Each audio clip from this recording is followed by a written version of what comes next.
Happy Wednesday. Don't I sound happy? What do you mean I don't look happy? Of course I'm happy. It's Wednesday. This is therapy day for me. And just I'm thrilled.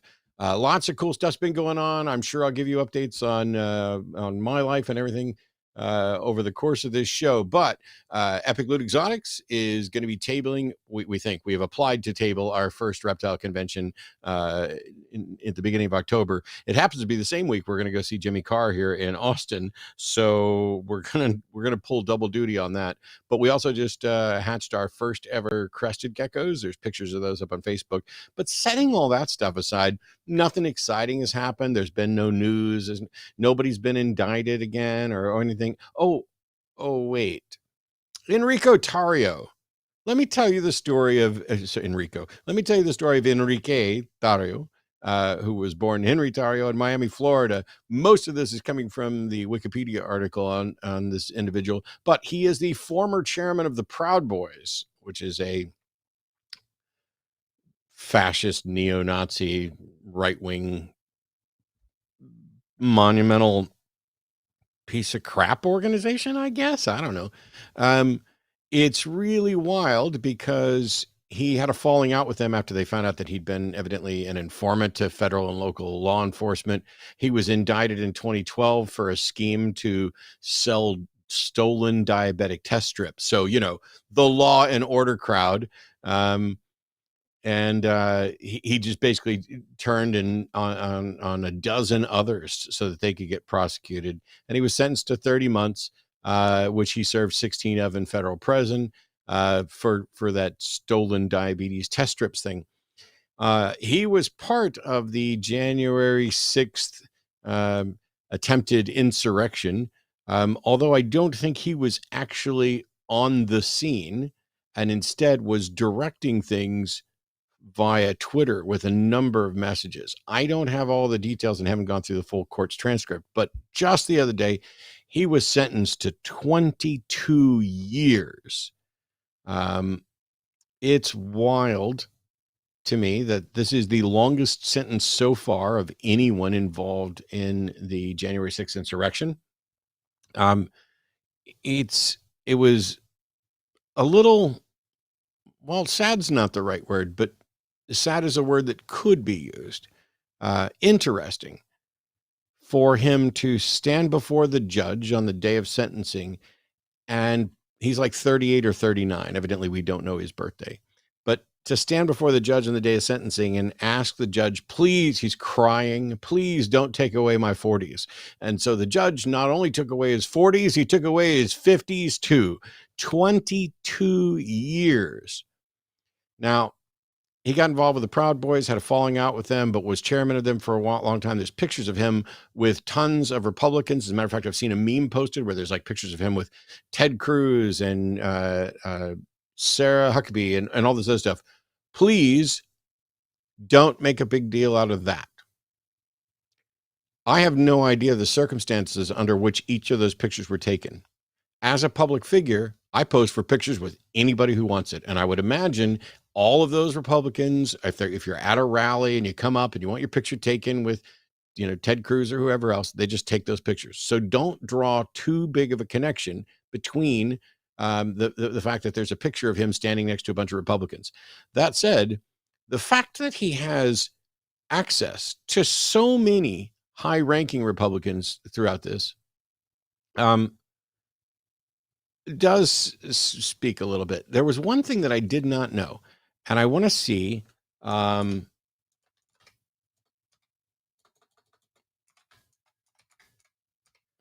want to see if I can find this. It was in the Wikipedia article where evidently there's some kind of award. He basically was encouraged people to commit violence on Trump's behalf and all this other stuff. But evidently there's a Proud Boys award. I had it highlighted and then my screen refreshed. Yeah, I'm not going to find it that way. He's a 4th degree member of the Proud Boys, a distinction that is reserved for those who get into physical altercations for the cause. So he earned this in 2018 because he punched a person who was believed to be aligned with Antifa. So just for clarity, the Proud Boys as an organization are willing to give you an internal promotion to fourth degree member if you go out and commit physical violence against someone who is believed to be aligned with Antifa. That's it. This is not only this. So the Proud Boys, not only is it cult-like, but it's a gang. It is absolutely a gang. That's him basically getting jumped in. He didn't have to kill anybody, but he did engage in some violence, and that got him his fourth degree promotion. I can tell you this: I've never been a part of any organization, not within atheism, not within humanism, not within skepticism, not even when I was still a Christian. Never been a part of any organization that would promote someone for engaging in violence against anybody, let alone someone merely suspected of being the opposition. This is the absolute bottom of the barrel, vile, cowardly organization that the Proud Boys are or were. And honestly, I hope that every single one of them gets 22 years and that the kingpin in charge, because they were Donald Trump's army, I hope he gets the book thrown at him and winds up in prison seemingly forever. I have to, by the way, there was somebody who was commenting about whether or not I have my glasses on. I kind of need my glasses to be able to read the screen, but I also have to be careful with the glasses, as we found out just before we went live. Because if I flip over, I'm not going to do it, but if I flip my screen over to like Twitter to see what's going on Twitter, you can show full on porn on Twitter, and that will reflect in my glasses. And I'm worried that a reflection of porn might show up in the show. So I have to be very careful where I go and what I look at. There's a lot going on here. I have one other news item that is of interest, and this comes from 7 hours ago. And I'm going to read through the quick release. Now, please keep note. This is coming from BBC.com. It is not written by the scientists. This is a health and science correspondent who is posting information about what the scientists have said. And every time the news reports a scientific discovery, you should all take this with like a mountain of salt, that any of this is correct and accurate. But if it is, it's incredibly interesting and has far-reaching implications for humanity. Scientists have grown a whole model of a human embryo with neither sperm nor egg. The Weizmann Institute team says that their embryo model was made using stem cells and looks like a textbook example of a 14-day embryo, and it even released hormones that turned a pregnancy test positive in the lab. The ambition for the embryo is to provide an ethical way of understanding the earliest moments of our lives. The first weeks after a sperm fertilizes an egg is in a period of dramatic change from a collection of indistinct cells to something that eventually becomes recognizable on a baby scan. This crucial time is a major source of miscarriage and birth defects, but poorly understood. It's a black box, and that's not a cliche. Our knowledge is very limited. The article goes through the rest of the starting material, how they did it. There's good information about the science there. There's some graphs and everything else. So they did get some good information from the scientists. But this raises a ton of questions and issues. First of all, the question of when does life begin now has at least one additional answer, and that is whenever the scientists deem that it's time to create some life in the lab. That's wild. Oops. The other aspect of this is, okay, if we're able to reproduce without having to use someone's womb, what does that mean for individual rights? How does that impact the rights of people who can become pregnant? Now, do we have options for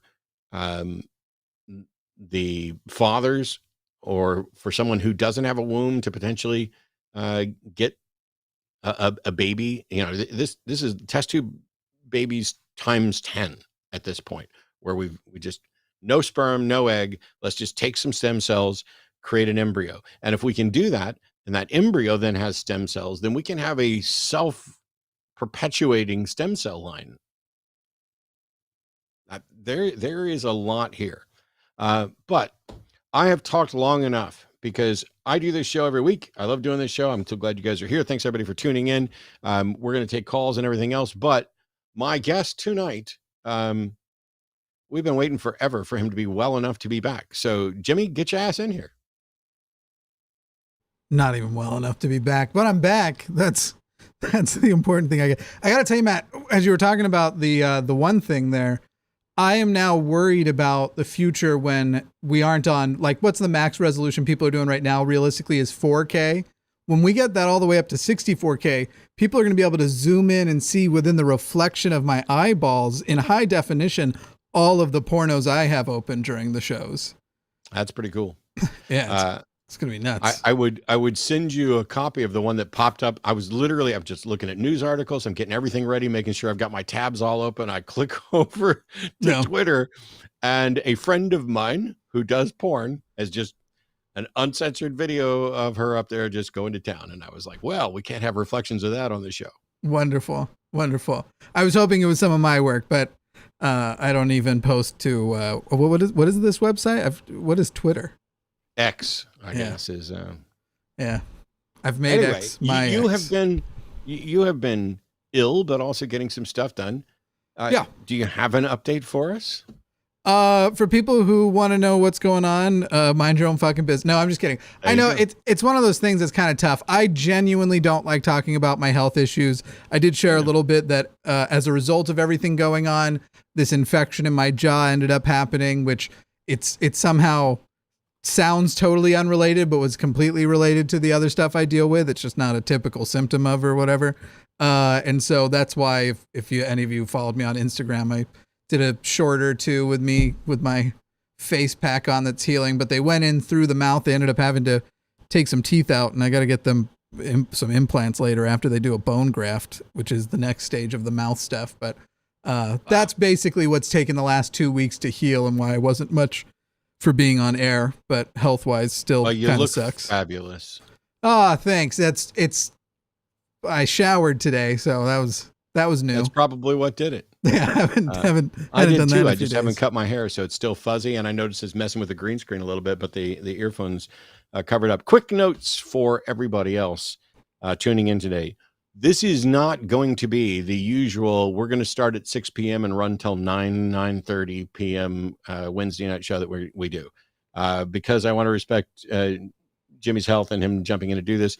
Him and I are going to sit down and talk for the next little bit, and then we're going to take calls, and we might take just a handful of a few good calls and then go on to super chats and end the show around the time we would normally have supposed to end the show if we had ever put proper limits on us, which is somewhere between an hour and an hour and a half. Yeah, I would even say if you're queuing up, the chances of you not getting through are higher than ever. But we'll probably only take a couple calls and only the best ones. But I know you and I both also had stuff that we kind of wanted. You mentioned the Enrique stuff. That's the stuff I was sort of watching today, as well as watching the first. Today was actually a historical day, except for that it wasn't that interesting. But today was technically the very first ever, in hopefully what won't be a long line of them, but televised courtroom hearing for a presidential candidate. Now, he wasn't there, or an ex-president. He wasn't there. And the motions they were mostly addressing was whether or not Sidney Powell and, what's that dude's name? It's got Ches in it, Ches. Cheesebro. Chesbro.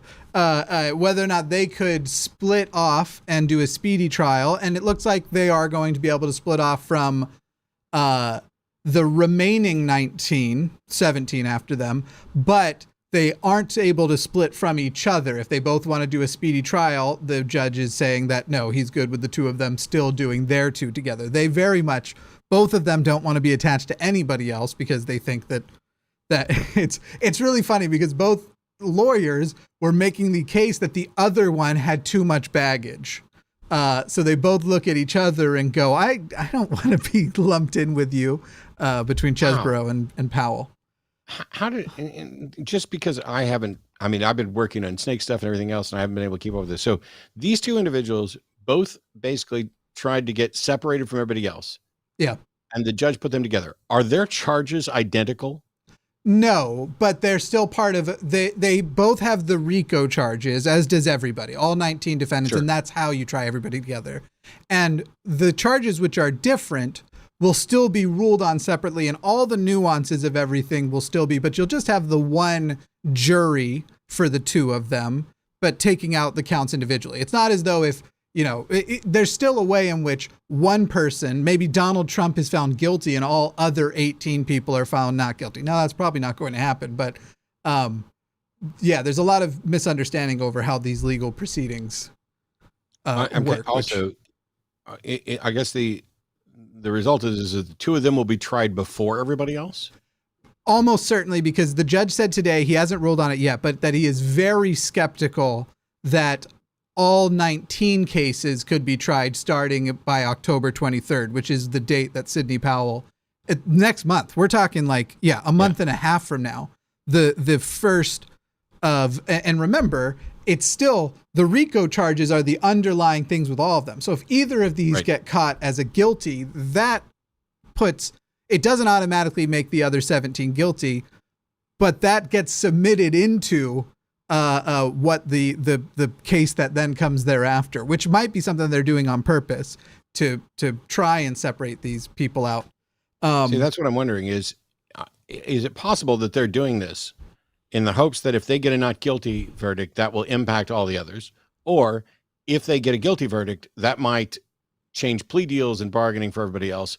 Or if their trial is ahead and it's not looking good, can they then turn state's evidence and testify against the other 17? Yeah. I think Sidney Powell is the one that's as likely to flip as Giuliani, but Chesborough maybe. Sidney Powell is, and I don't mean this in just I'm using this common pejorative. Sidney Powell is a crazy person. Yes. And whereas Kenneth, her co-defendant in this whole thing, he's just a maliciously horrible person, a little bit conspiratorial, but you don't see true brain brokenness from him as you do from her. And it's going to be very interesting to watch. And I think that my eyes will be glued to it when it's going on, all of them. The other interesting thing that happened in politics news today is that one of the people who was under threat of indictment, but had not yet been indicted in Jack Smith's case regarding Mar-a-Lago and storing documents and stuff, has turned state witness in a deal to not be prosecuted.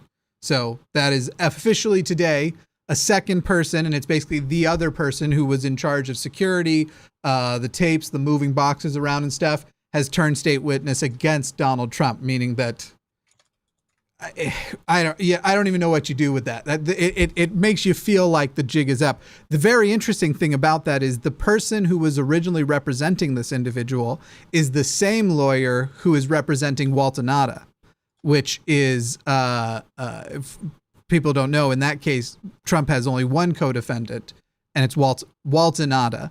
And the fact that he had to change lawyers to make this deal because that lawyer is being paid for by MAGA PAC money is also of some significance. It's wow. It's been a day. I just sent you a message check that out in Facebook Messenger so that we can get some info for the shows and to pass on information to the call screener, which, by the way, let me run through a few things real quick. I know Jimmy's got the list, but I don't need a list. Today's Wednesday. You're watching The Hang Up right here on the line. This is a network that that guy right there is oh, no, that guy right there. I can't get my fingers because you've clipped me. I need to put it right in front of my face. That guy right there. Yeah. Is in charge of that network. And the interesting thing about this network is that this is not the only show on it. So if you absolutely hate me, cool, awesome. Please tell me why someday. But on Thursdays is the Transatlantic Call-In Show, and that'll be on tomorrow at 2 p.m. Central. I don't know who's going to be on. Do you know who's? Is it Arden the original team? Yeah, Katy and Arden will be on. It's the OG team, Arden and Katy. In addition, on Sunday, it'll be the Sunday show, which will be myself and quite possibly Jimmy Snow. I'd say high odds. if he's feeling all up to it and everything else. Next Monday will be Skeptalk, and we'll get. Have you got details on that for Monday, or are we still guessing? So in the same way that things fell through the cracks, like when you and Arden were rudely interrupted by the money running out in the account because I had forgotten to recharge it. We hadn't run out of money. Well, we had in Colin's studio, but we hadn't run out generally. And I as soon as I got the message, I went in and recharged it. We aren't currently scheduled out for the rest of the month. There's a few things in there, but that's going to be this weekend, is getting the rest of September and the beginning of October scheduled out. But yeah, it's been a rough few weeks. So it's been wild. It's like the old Wild Wild West and everything else. Yeah. Did you pass on that info to the screener? Because I don't have any way to talk to them. Oh yeah, sorry, I must have skimmed. I'll do that right now. Yeah. I thought you were asking who the screener was besides the instructions. I need to get it. I need to get information to the call screener about calls, because we got nothing but atheists on the calls, and a couple that we're gonna just not take today. Yeah. So in other notes and in other news, in addition to all the programs you can watch here, including Skeptalk on Mondays, Dave Warnock's Dying Out Loud show on Tuesday evenings. That was just last night where he had Dr. Daryl Ray on. And the show is really starting to ramp up and come into its own. Dave's a great person, a wonderful host. And of course, getting people like Dr. Ray on is great.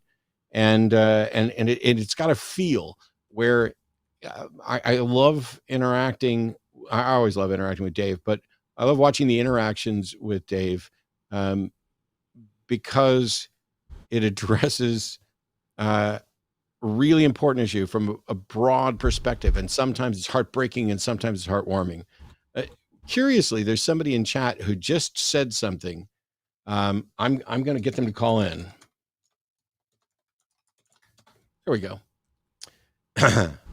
So, are you ready to start taking calls and see where we go from here? Yeah, we definitely can at some point. And maybe, you know what, actually, let's announce this. You and Matt and I, in the next couple of days, I don't know when, are going to record us. I'm assuming he's agreeing to this, but we can adjust the schedule as need. I get signed up quite often for religious magazines and stuff. People think it's really funny to sign me up. My email's up for it. And there is an article that came through called Evangelizing Lapsed Atheists, Word on Fire. Maybe I'll just show the beginning. But what I was going to say is Matt and I are going to record a video of us responding to this just for patrons. And the reason why I'm doing that is in the last couple of weeks, as I've been sick, the need to build up our Patreon further became even more evident, because the main thing it unlocks is all the background stuff for us. It covers stuff and it makes security things more secure. We have another producer coming on, and that's something that's made possible because we have patrons, but there is more of the robust infrastructure stuff as well as the events and things that we want to do in the future. And so patreon.com/calltheline. And we are trying to, in fact, I have a little blackout card that I can put up, patreon.com/calltheline. We're going to start doing more and more stuff to make sure. Well, I thought hitting that would take it away, but it doesn't, whatever.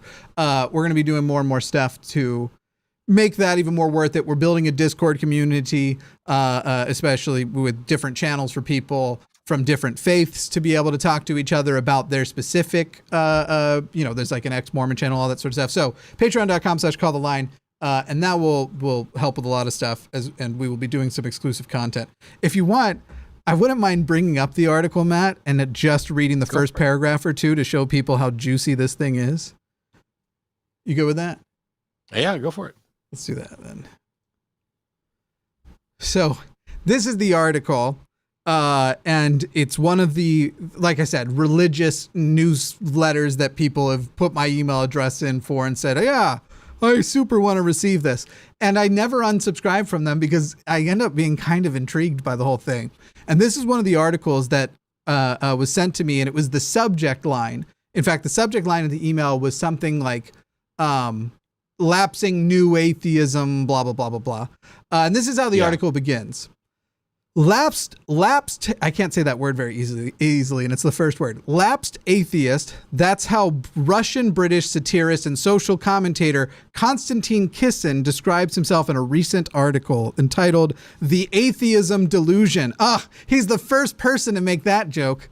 That's a play on the the God delusion, which is Dawkins' book. Anyway, it's a clever and humorous twist on the lapsed Catholic or lapsed Christian phrase, but it's also more than that. Kissin's reflections on his transition from atheism to lapsed atheism. Actually, Kissin now tells people he's an agnostic when asked his views on religion, but he claims that lapsed atheist is a more accurate term, can provide us with some important topics to raise when discussing the Catholic faith with other non-believers. In this article, Kissin describes some of the reasons why he initially found himself in agreement with the so-called new atheists, e.g. Richard Dawkins, Daniel Dennett, Sam Harris, and Christopher Hitchens, which, if you're going to keep calling something new atheism, you do periodically need to update that list, I feel. If the new atheist still includes a dead man, maybe these aren't the new atheists anymore. But anyway, he goes on to say that he began to lose his faith in atheism, apparently a direct quote, when the new atheists started to claim in earnest not only that religion is untrue, but also that religion is inherently bad. Kissin found that he couldn't agree with this assessment because over time he gradually had come to see religion as both useful and inevitable. Not exactly a ringing endorsement of religion, obviously, but Kissin is opening the door to religion at least a crack. I feel like you'll have had my same initial reactions, but what are your initial reactions to this? So only looking at the words that are on the screen. Yeah. Oh, no. Now you're adding more words to the screen. You can't do that when I say only looking at the words that are on the screen. That took us some way. No, I'm kidding. So I'd rather read Konstantin Kissin's article on the atheist delusion and not Dr. Richard Clement's article about the article. That's really weird. But because now I'm getting somebody else's perspective on Konstantin's perspective, and that's let me see what happens. Let me see what happens when I click the link to his article. I'm just making sure that it's not going to be a Twitter situation. I don't want to go to the article now. Okay, well now I know that. I want to go to the article. I'm saying I'd rather read his article. Sure. But I was going to talk about what was on the screen, but now it's not on the screen. Now it's back. So I can't see. There we go. Yeah. All right. So it's a clever and humorous twist on lapsed Catholic or lapsed Christian, I suppose, except that Christian or Catholic is something that you actually have a belief in. It is a viewpoint that you are accepting. You could view atheism specifically as a belief that religions are false or whatever, and now you've lapsed on that, which it sounds like is what this is. That what he's essentially saying is, he began to lose his faith in atheism when the new atheist started to claim in earnest not only that religion's untrue, but that religion is inherently bad.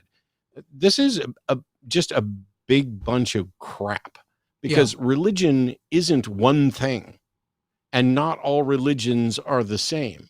And so there are some religions that are demonstrably untrue. There are no religions, at least no religions with supernatural components, that are demonstrably true.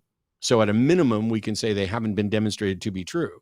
I don't know how many of them are falsifiable. If he's objecting to people running around claiming that they've falsified religions, I'm objecting to that too. As a matter of fact, somebody tried to claim that theism was falsifiable, and I'm going to be doing a video next week, or in the next week or two, on whether or not it is. Spoiler alert, theism is not falsifiable. That person's just fucking wrong. It ain't. But he couldn't agree with the assessment that it's bad, and that he gradually came to see religion as both useful and inevitable. I agree that religion is useful and inevitable in many circumstances, and that doesn't tell us anything at all about whether or not it's true. Yeah, that was the part because this is apparently a direct quote. When we do our video, we'll pull up both, but that he began to lose his faith in atheism when the new atheist started to claim in earnest. Neither of those things, useful or inevitable, are remotely related to the proposition of should atheists describe your position, or it isn't. These are the extras and the on top ofs. And so I'm hoping when we read the actual article that there is something redeeming about it. but it is even just when they do this thing of actually now I'd like to be an agnostic because this is the thing we run. And I actually saw on I was checking the comments on a event you did recently, and that was somebody that I used to like Matt Dillahunty, but he's just so wrong on so many things. And then somebody asked what he was talking about. I was certain it was going to be some transphobic responses, but instead went with the old reason people hate you, which it's the philosophy bros who are like, he is completely wrong about what an atheist is. Sort of boring and old stuff now. Yeah. Too fucking bad, because every atheist organization on the planet is in agreement with me. Yeah. Yeah. Bummer, bud. This will be the actual article. So like I said, this will be some patron exclusive stuff that we'll do. And there's going to be more incentives for Patreon. As far as the line goes, as far as the call-in shows, that core thing that you've grown to expect from us, we're not going to put that behind a paywall. We might retreat to it if ever YouTube just decides to delete our channel one day or something. And that's where we have our second biggest platform at the moment anyway. That could happen. But as long as we're still going, that may call it a product because that's what the business term would be for it. We'll still be available, but we'll be doing more robust patron-only content. So patreon.com/calltheline, and we'll be talking more about that soon. And this lapsed atheist and his atheism delusion article will be the topic soon. Anyway, otherwise, I'm ready for a call. I've moved the info along. We'd be extra excited to hear from theists or people who have, I'd argue about anything. Well, no, nothing stupid. I don't care whether you think hot dogs are sandwiches, but our political positions, our positions on social issues, and our positions on God. Anybody who's got a problem with any of those things, we'd love to hear it, and we'd love to be corrected by you if you're right and we're wrong. I also sent you more messages, but also hot dogs or sandwiches if they're on a bun or bread. Sure. But so yeah, I sent a couple other messages because I really need a way. It's something that keeps coming up. First of all, huge thank you to our regular producer who's off doing other things tonight, and then to Jimmy, who's producing. But really, the moderators in chat and the call screeners and everything else, we absolutely are grateful and adore those people. But every single week, I desperately need a way to talk to the call screener. And until now, I've never had one other than going through the producer. And I think we need to change that because there's some synergy going on where getting us all on the same page would be nice. But we're ready to take calls. So I was just going to say, the funny thing is that's easy to add because the answer might be one you hate, but you're already in the Discord. So all I have to do is make sure that you have access to that channel, which it's the call screeners channel on the Jimmy's Corner Office Discord. And that's where Arden and I are talking to them too, but I'll make sure you got access to the specific channel.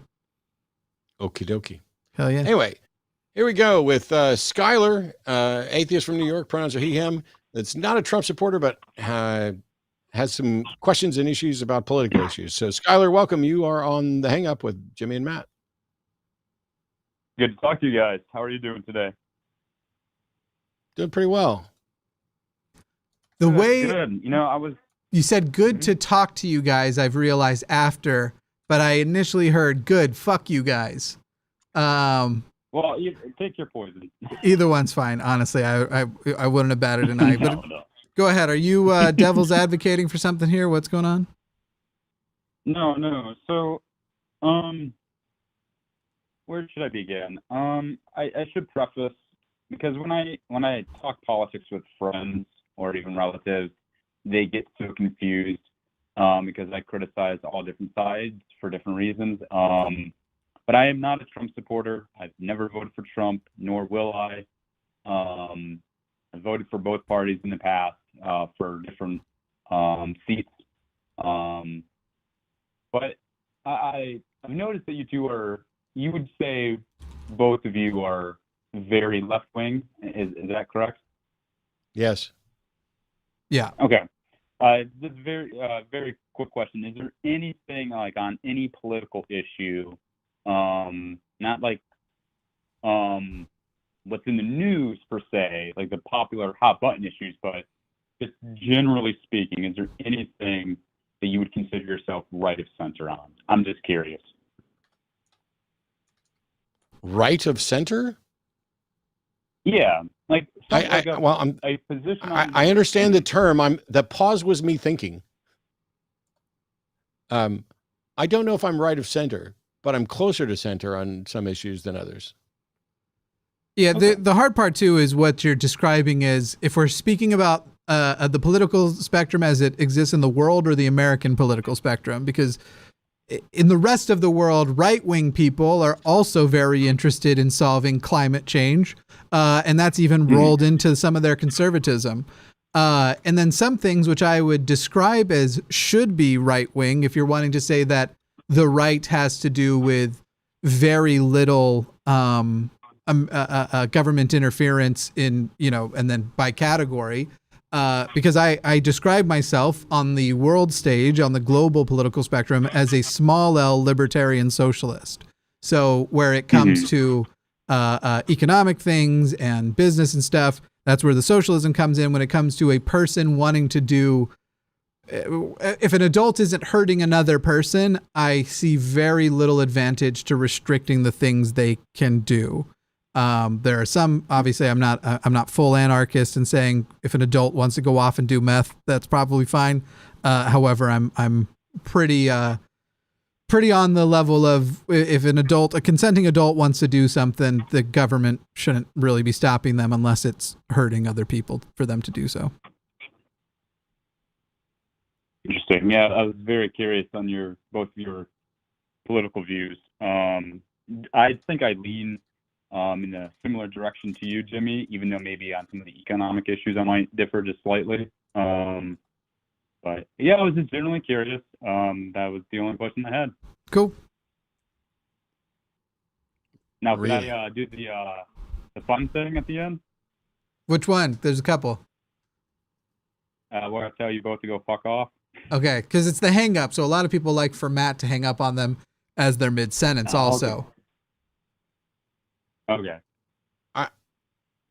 Do whatever you want to do. Jimmy, I'm having a big problem with calling studio. Like there's some kind of updated thing going on. I'm not seeing the notes and we're down to one call. Yeah. The update thing happened when I copy and pasted. This is just his call. That's when I copy and pasted his notes over. I've been gone a couple of weeks. I'm getting sharp again. But yes, I think the one that wasn't one of the atheist calls that we dropped did also drop. So we've got new calls lining up and filling in. Go ahead, Skyler. What was it you were wanting to say? Well, I hope you two have a. I thought it'd be funny he wanted to do the go fuck yourself, so I hung up on him. So wild. So we're waiting for. Basically, I think we just lost all of our callers. I had the call screener actually drop a couple calls because we were only going to take a couple good calls and we didn't want to necessarily go down a road or two tonight. But so now we don't have anybody to talk to, and I have to talk to you. What a chore. I know this is going to be the most difficult thing I've ever done is spend some time actually talking to Jimmy. No, I was looking at call in studio and it says 4 calls, but there's only one. And then there was this note will automatically be updated in 10 seconds. And I was like, am I on Mission Impossible now? This note will self-destruct if you don't. Eat it immediately. We have Jill in New York, an atheist, she, her, wants to talk about Gone in 12-step program. So Jill, you're on with Jimmy and Matt. How are you? Hi, I'm fantastic. How are you? I'm all not right. quite fantastic, but I'm getting there. Yeah, I just said I'm all right, but that was a lie. I was exaggerating. Yeah. That's all right. good. People We all that. do. But no, I'm super excited to talk to you guys though. I've been watching you guys for a long time and like I didn't expect that, and I like literally just got done with the screener and he's like, well, you probably won't get picked, and I'm like, that's fine. And then like a second later, he's like, you're on with us. Yeah. It was we had lost our cue behind you. But what was the point you wanted to bring up about God and 12 steps? So I'm in 12-step programs, and if you don't know, step 1 is kind of like you're expected to like submit to a higher power. Like, and all through the steps, you're supposed to like turn your life and your will over to a higher power. Mm-hmm. I mean, that's kind of extreme, don't you think? I just myself, I actually was a born again Christian for a long time and have been deconstructing that. So it feels really weird for it to be forced on me again in like not a religious place. Yeah. Is this your first time in a 12-step? Pretty much. I asked just because they have a high, people have to go back a lot. Go ahead, man. Sorry. Yeah. So No, first of all, I've been sober 8 years. Congrats. okay, how long you've been sober has nothing to do with the success rate of a 12-step program. So 12-step programs like Alcoholics Anonymous have this structure that requires someone to say that they were helpless to overcome their addictions and they must take an inventory of their life and give themselves over to a higher power.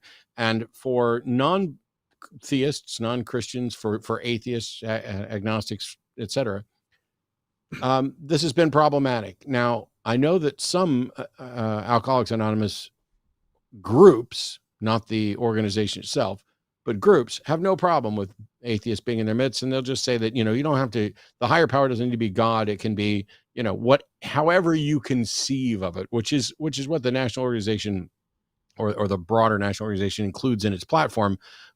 But there's a lot of expressly Christian concepts within it. And so the issue here is, what if I don't believe in anything that is remotely a higher power in the way that Alcoholics Anonymous would want me to see that? I don't know what to do with that. I do know atheists who are in 12-step programs, and Alcoholics Anonymous isn't the only one. There are others. I have big problems with Alcoholics Anonymous in particular and 12-step programs in general, because the first thing is to say that you're powerless and must rely on a higher power is, as far as I can tell, nonsense. What it means is I am incapable of doing this and I need someone else or something else to step in and do this. I think it has people trade their addiction to the substance to an addiction to working the program. And my other problems with Alcoholics Anonymous is that they don't publish accurate recidivism rates. And instead they manipulate it all so that if you go back to drinking, the program didn't fail you failed the program. And so they claim an incredible success rate that they only measure up to by lying. And so I would prefer programs like Secular Sobriety or SOS that don't do that same thing. But I will say what I always say, which is, if you're in AA or any other 12-step program and you find that it's helping you stay sober, then by all means keep doing it and ignore everything I said. But courts used to force people to go to AA, and that's now illegal. They have to give them a secular option as well. Yeah. There's actually one called Refuge Recovery, which is Buddhist. Mm-hmm. It's kind of cool, but they still talk. Anyway. It's just, I guess, it's kind of weird to be excluded, I guess. I mean, we all are sometimes, but it's like a group I would like to be a part of that I feel like I have a lot in common with. But this one big, huge thing that neither of, like, I'm not going to say, I mean, it's like, I can't even take credit for my own sobriety. That's just, and I worked really hard. I cried like every day for a year. So, it's a big barrier between becoming friends with this community that I would really enjoy their company. So when you're doing it and when you're in meetings, how does your group handle this when it comes to a higher power? Do they just ignore that part and kind of let you deal with that part yourself? Yeah, they say, nobody's required to pray or anything. You don't have to do anything you don't want to. You can, sit in silence. They talk a lot about meditation instead, you know, if you're not into prayer, like to focus more on meditation and stuff like that. But I feel being the odd one that there's like a little bit of like a don't ask, don't tell type of situation. You know, I mean, it's easy to tell someone to, just be quiet during the prayers. Like, oh, thank you. That's not actually addressing the situation, you know? I have a couple of other questions if you're fine with it, because Sure. I've talked a lot of trash about AA, and every time I do the same thing, which is also to say, if you find that the program's working for you, by all means, I would rather someone be in AA and in beating their addiction than to fall back into it. You know, I don't care if it's Dumbo's magic feather that is keeping you, you know, sober. Yeah. If that's what it is, then you know, keep working it. But I'm wondering, when have you had discussions with either other members of the group about a higher power? Because if let's assume for a second that the foundational premise is true, and that if I'm an addict, I am powerless to address that on my own, and I must rely on some higher power greater than me. If the program says that higher power can be anything, however I conceive it, then it seems to me very obvious that I could conceive of a higher power that does not exist and or does not have the power to help me with my addiction. And if I've picked one of those and I stay sober, then it's clearly not the higher power that's doing it, but me, or the placebo MacGuffin effect. And so it would seem to me that if the program were actually going to try to claim efficacy, there would need to be some category of higher power that is demonstrably effective at helping people with substance abuse problems. Yeah, you know, I'm not a scientist or anything, but I think that what keeps people sober or helps people get sober or whatever is community and being around other people that are kind and friendly and want to know how you're doing and how your day was. And there's not a lot of that in this world. So I think that's why I went there. You know, the reason that I actually went from being a born again to becoming an atheist actually was because of AA. I was working the steps, and that was the first time I like looked at my beliefs from like an outside perspective, because they really do encourage you to like examine your higher power and this and that.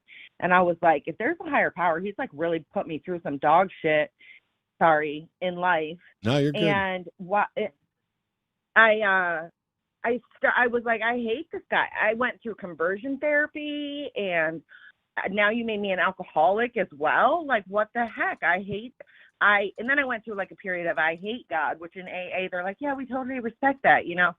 And anyway, it was, and then eventually I was like, well, there was no redeeming God, you know, at that point, or once I knew more about the Old Testament and stuff like that, I was like, you know, this just isn't working out for me. And, you know, and then I think my sponsor at the time, like we were trying to continue like the prayers in like a robotic sort of way. And one of the other things they say for God, you can say group of drunks, which is like the AA group. And that's kind of the only thing I could kind of hold on to, was that group, there's more knowledge in that room. There's people who've been sober 30, 40 years in that room. There's definitely more knowledge there than I have in my world. Yeah, no, I think it doesn't matter whether or not you're a scientist. I think you've hit on one of the key aspects, which is community. There are different people are going to engage in their substance abuse problems for different reasons, but having support and community and people around you, people who've been there, who know what you know going through, those are the types of things that I can see immense value in much the same way that, you know, if you are hanging around with a bunch of other people who have substance abuse issues, and they're not dealing with those, you are more likely to participate in those. You know, the rationalization we go through of, you know, should I have a drink? Should I, you know, or not? with a bunch of people around you going, no, you shouldn't, and here's why, and you know why, Yeah. and let's do this other thing. That makes perfect sense to me. If what people perceived as the higher power was a community, that we are greater than me, and the collection of us in the not ever, and so I'd much rather see people relying on community than a deity. Right. Why isn't there any like blind people anonymous, like waiting for? I don't know. That I was thinking of starting. So I smoke marijuana as well, and that's also forbidden in the AA.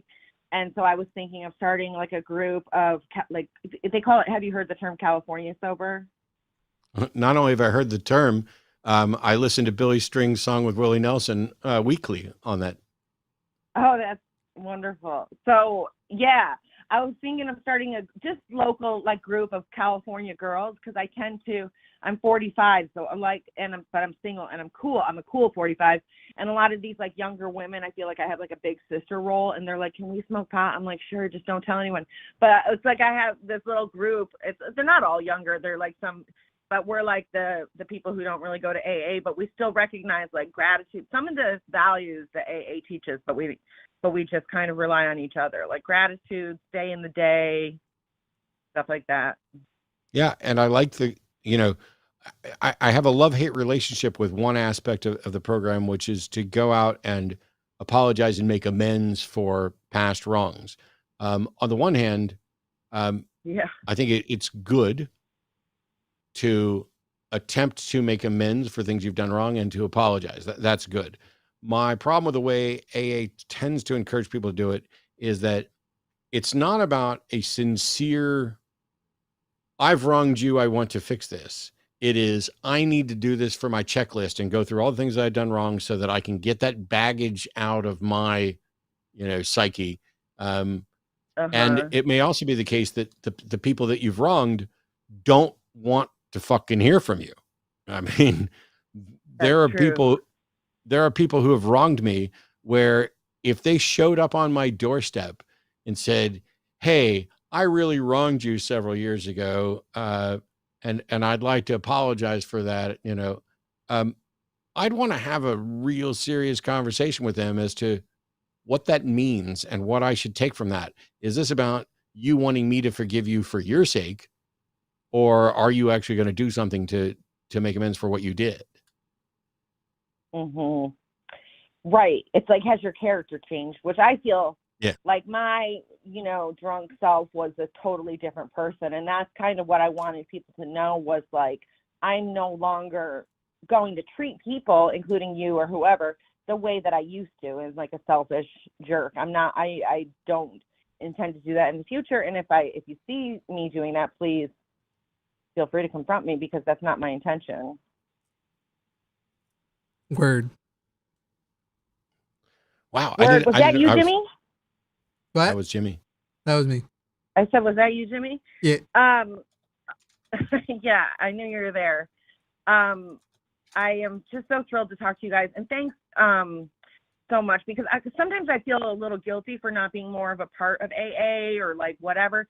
I mean, they definitely helped me get sober, but like at the same time, it is so preachy sometimes that I'm like, like it's sort of like they talk a lot about pay it forward. Like I should be there to help the next person or whatever. And I get a little guilt with it, but that's probably from being religious prior to that, right?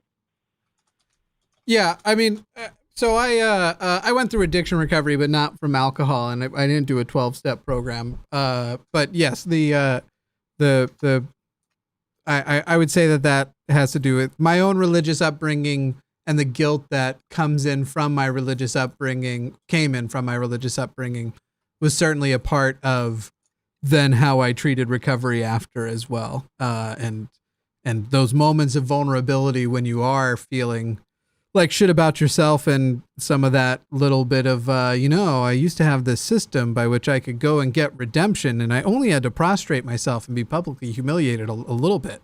And that seems to be something that AA has made a part of their system as well. I agree with the sentiment about it being mostly about community. Because when you are in recovery, if you don't find a new community, it's not just a matter of like that is positive for you. It's also that if you don't find a new one, when you are feeling lonely and you want to spend time with people, you might go hit up your old one. And community replacement is a huge part of recovery because if you don't, if you still hang out with the people you used to do, in my case, drugs with, you'll just relapse. In fact, in recovery, they told us not just that. They told us if you are dating an addict, even an addict in recovery, your two options are to break up or relapse. And it was a sort of tough love that a lot of people there needed to hear.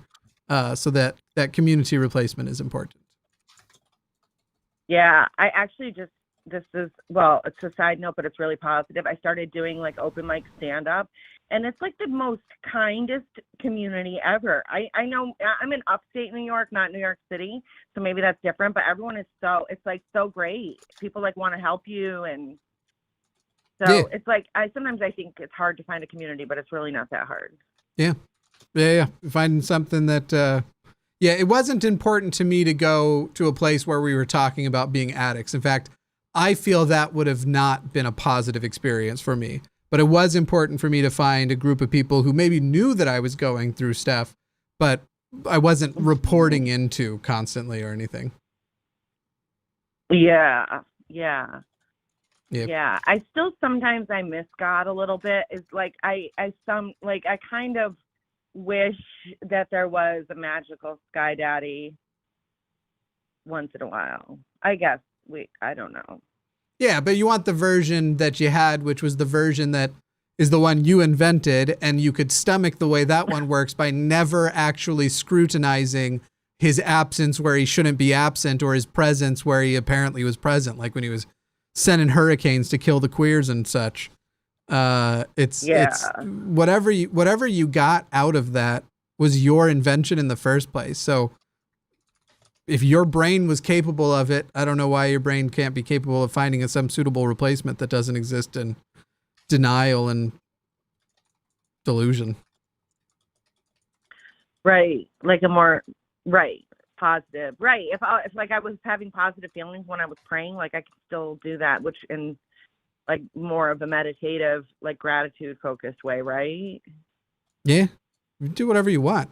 Yeah. You're allowed to talk to yourself. You're an adult. Do whatever the fuck you want to do. It just don't hurt other people with it. And religion is a pretty easy way to hurt other people when you're trying to be good and you end up doing bad. But if you want to talk to yourself and say like, boy, here's the list of things I'm grateful for, and here's the list of things that I hope happens in the future. You can do it and if you want to kneel down and cross your arms while you're doing it for some reason, I don't know why you would, but do whatever the fuck you want. Yeah, no. Yeah. Just don't lie to yourself. It's been a pleasure. I'm sorry that you lost the phone queue before me, but I guess, it's all good. We got you. That's all that mattered. Yeah, I'm really grateful to hear your opinions on the 12-step program and stuff like that. Yeah. So, thanks. Yeah. Keep killing it, Jill. Keep killing it. Cool. All right, thanks. Later. All right. Yeah, we have a no all caps rule because people use all caps to draw attention to themselves separate from the rest of the chat. And so when you don't have that rule in other chats, it's really annoying. It's so funny because, oh man, did we have to remove somebody for? I think they probably just got a timeout for being a whiny little bitch to the mods. Yeah, look, David and anybody else. I love Billy Strings. I'm glad you had enthusiasm for him, but there's a no caps rule. They removed your comment because you violated the no caps rule. And now you're timed out because you decided to fucking whine at the moderators. Just follow the goddamn rules. It's that simple. Don't get yourself banned over something stupid. We both love Billy Strings. It's fucking awesome. And some things deserve caps, but the rule's the fucking rule. And don't you dare give our moderators a hard time, because no matter how much I like you or we like the same thing, I will ban hammer you, and so will Jimmy, and so will anybody else. Our moderators are volunteers here trying to follow the rules that we set up. It's not their fault. It is not their fault. send an email to us and whine and bitch at us, and we'll ignore it as is appropriate. We also have a rule against excessive use of emojis. That's more of a personal thing, but it's generally for the same reason, especially people who just spam a string of emojis and tons of them, and then there's no spamming in chat and all that kind of stuff. If the mods tell you to cool it, you just cool it, and then you get to keep having fun with everybody. It's easy. Or pick up the phone and call in and see if we want to talk about that. Seriously, nobody's trying to argue with us right now. If somebody is watching right now and is a Trump supporter, or somebody is watching right now and is pro-life, or somebody is watching right now and is a Mormon or a Christian and has a point of disagreement with us, call us. Let's talk about it. We are an opposing duo. They are terrified. Yeah, we've already beat everybody. We've ended. There are no theists left. There are nobody who disagrees with us has any hope of a sound argument. That's the thing. That's what it is. It is. We got another caller though. That's Anthony, who's an atheist in somewhere in New England, I think it is. Pronouns are he, him. Welcome. You had a question about a debate you saw over at Modern Day Debates. Or is that Nebraska? It is Nebraska. That's so funny you say that. God damn it, it is Nebraska. The call screener. It is Nebraska. I am King Idiot, saw any and just thought New England. Like I thought you were trying to be vague. So yes, Anthony from Nebraska, you're on the hang up. Welcome. Wow, this is amazing. I'm such a supporter of you guys. Thank you for having me. It's all downhill from here, bud. I should hang up on you right now. And you know what? This is my first time calling, and the only reason I called is because you dropped call in, and I was like, oh, he's got nobody. Now's my chance. Get it. So, so here, we'll get this quick. I've actually got band practice here in a little bit, so I'm going to keep this brief for you fellas. Okay. And I'm a little nervous. I'm a fast talker, so bear with me. Cool. So I was watching the most recent debate on Modern Day Debates with Aron, and I think his name was Perspective Philosophy. And they could not get past the fact that Perspective Philosophy was arguing from that, Aron he had the burden of proof. Essentially that atheism was the assertion there is no God.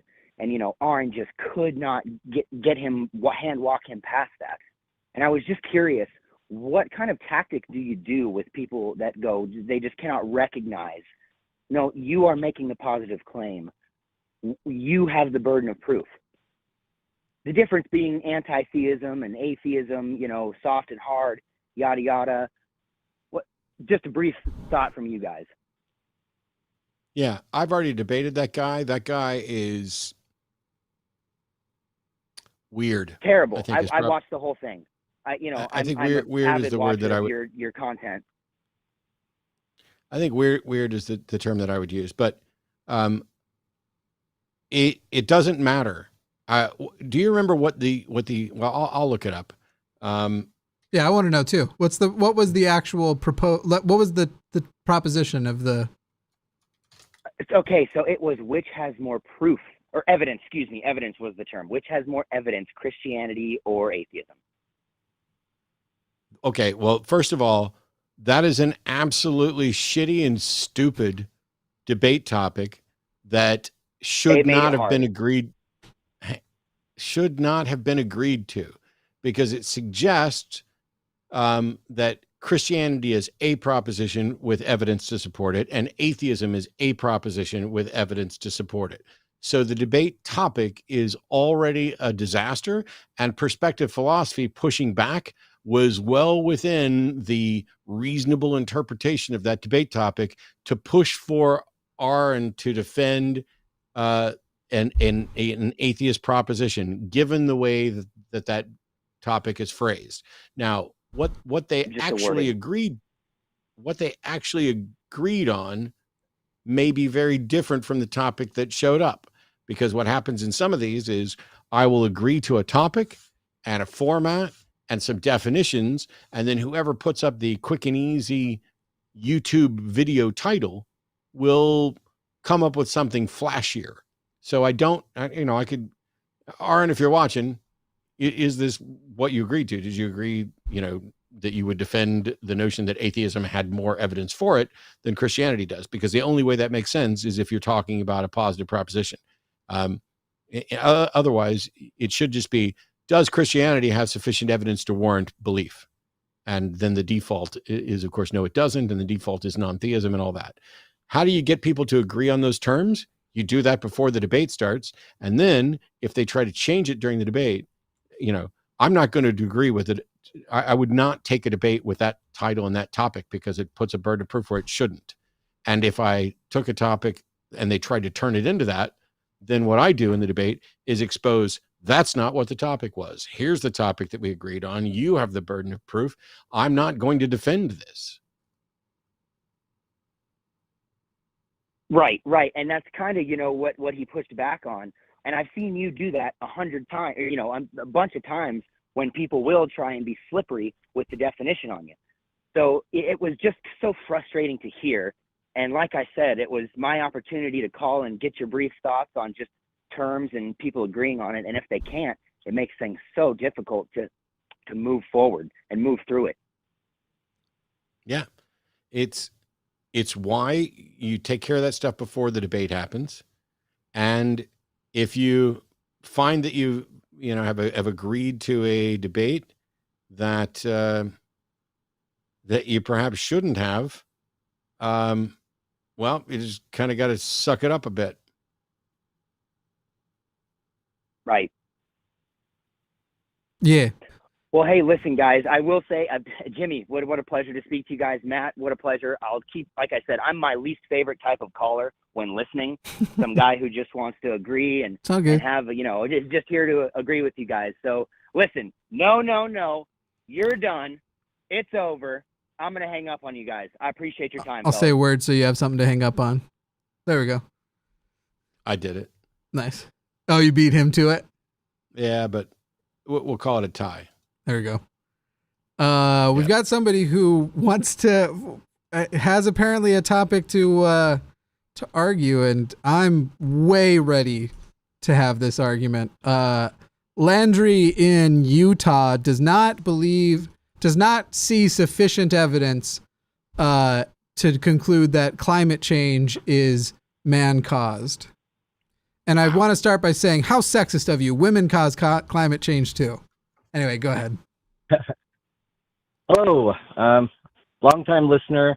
I grew up in Wyoming, hunting, fishing, grew up LDS, and in my 20s, when I started thinking more logically, it was pretty easy to come out of that religion, even though it's taken me years to How old are you, Landry? create the new social structure. I am 43. Okay, I knew a Landry in Wyoming where I also did some growing up, but you're not that Landry at Mormon Church. I was in Star Valley. You grew up over in Denver, Cheyenne. right? No, Cheyenne. I moved to Denver when I got older, but I went to high school and church in Cheyenne. Yeah. Cool. Yeah. Anyway, go ahead, Landry. Using the same logic, what I see a lot of the environmental causes doing is that they see that, there's this catastrophe happening, that the earth is warming, and they immediately jump to humans cause it. But I see like all the chemicals like destroying the ozone. If you take those same chemicals, one eruption from a volcano produces more than all of humankind has ever produced. Okay. Right? And so and I just don't see a correlation between any of the human effects. Something like more population, more humans just creates more carbon dioxide. Landry, how much time have you actually put into looking at what the evidence of it being human caused is? Because I actually don't know how any person can look at the evidence for it. I can understand when you say something like, but a volcano dumps so much. However, global averages factor in volcanoes. We understand that there is some amount of natural carbon dioxide, and in fact that the baseline is created by a lot of that. However, your assertion that a volcano does more than all of the rest combined, I think is what you said, isn't true. But either way, what evidence are you actually consuming? Or are you sitting and you're going, when I think about it and I just hear people on the news talk about it, I don't see it either? Well, yeah, that's mostly. I see anybody that presents the side that, oh, humans are causing global warming, they're putting up this assumption that humans are causing it, but I can't ever seem to track down or see what data they're following. Right. That I'm shows asking that you it's how much human effort caused have you and not put just a into natural tracking that process down? the horses. Here, I'll give you a great video that I think is one of the best videos that explains it better than almost anybody else, and it comes from a Mormon, which is the hard part. Type in global warming Mark Rober, and he will show you a ton of and it's mostly charted data that shows the direct correlation between not just carbon dioxide, but humans' production and the increase of carbon dioxide and other greenhouse gases. You also brought up the ozone, which was a weird thing I thought to bring up, because the ozone is something different. It's actually O3. It's not carbon dioxide. And the ozone was something that we had a dramatic problem with. And we found out that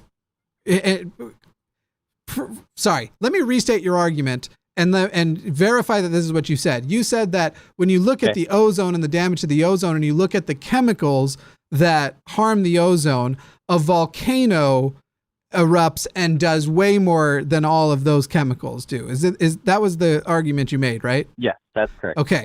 So in the 90s, we recognized that it was growing because of these things called CFLs, might have been the term for it. I don't remember what the word was. And we literally stopped producing hairsprays and things with this chemical that we were using a lot. And the ozone problem pretty much went away. So it's weird that you're pointing to something. I saw Matt Walsh, I think it was, or it might have been the other guy that always wears the gun holsters, Steven something, whatever, the Crowder, make the same point where they were like, they're shoving this down their throat the way that they tried to do the hoax about the ozone in the 90s, which was literally something we identified and fixed. So I'm even more confused that you are using CFCs was what the chemical was called, chlorofluorocarbons. It's weird that you would use that as an example, which is literally something humans identified was their fault and fixed. You do recognize that the ozone problem is separate from the climate change problem, right? Do you know that? Well, it's similar thought processes is all I was trying to point out and see. Good, because we solved the ozone thing. So now let's solve climate change by changing human behavior. Let's do the same thought process, just like you're suggesting. It is.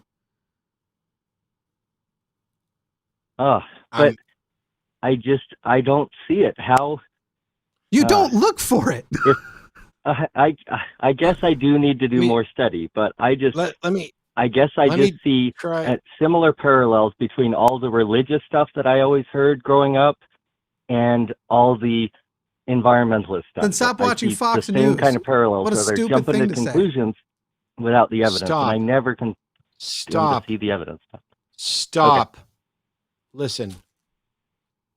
Let's assume, do you at least accept that there's a problem that is happening?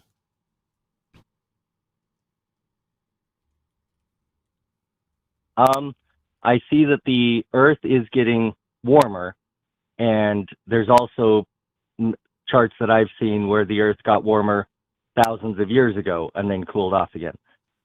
Is there any chart? Is there any chart that shows thousands of years ago a warming of a similar degree in a similar span of time? The answer is no. Okay. So if there's a problem, does it matter whether or not you're convinced that it was caused by humans? Isn't it something that we should still be working to resolve? Yes. If the house is on fire and your neighbor who was, let's say your neighbor was standing out in the front yard, pouring gasoline on the weeds in your front yard to kill it. And ordinarily that wouldn't actually do any potential harm to your house. But right now your house is on fire. shouldn't you tell your neighbor with that can of gasoline to get the fuck off your front yard while your house is on fire? But that's only, you've got to Shouldn't take you that tell the assumption neighbor? first that humans are causing Shouldn't you answer my fucking yes or no question?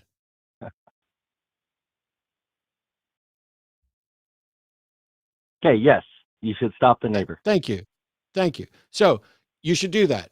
If the climate change problem is occurring and things human are doing, we have good evidence to show they are not only not helping, but maybe exacerbating it to some degree. Shouldn't we do what we can to curb that exacerbation? We would have to assume that what Shouldn't we do what we should to curb that exacerbation? These are yes or no questions. Yes, we should do what we need to do. Cool. Why are you opposed to that in the climate change thing? Because I'm not sure that any of the assumed solutions are going to change anything. No, sir. No, sir. No, sir. First of all, you have zero expertise in this. Your opinion is fucking irrelevant. But if you've already acknowledged that if there's a problem, the things that the evidence show should be cut back on, and yet you are opposed to that. And you are opposed to it because you are either unaware of or unwilling to accept the evidence. Which is it? I am unaware of evidence, but I have then go fucking learn something. Then go fucking learn something and stop calling in to suggest, I just disagree. I don't see this. You have zero knowledge, zero expertise. You haven't bothered to study a fucking thing. And you are part of the problem because you are going to run around convincing other people who are similarly unfucking informed that, oh, we shouldn't do this. We shouldn't do this. You have no knowledge about any of this. Why do you even fucking express an opinion when you acknowledge that you don't know what the hell you're talking about? You literally said volcanoes and ozones in ways that showed you had no idea what you were talking about. Not even that. The mere fact that you are unconvinced that this is human caused, as that is your primary objection. You called in to say, I'm unconvinced of the human cause of this. It doesn't matter what the fucking cause is. It matters what the solution is. Okay, but if the solution is going off those assumptions that this will fix it? No, Landry. It's not an assumption of what will fix it. The potential solutions are addressing contributing factors that we can show contribute, whether they caused it or not. It may be too late for us to do anything to solve it, but should we just not do anything then?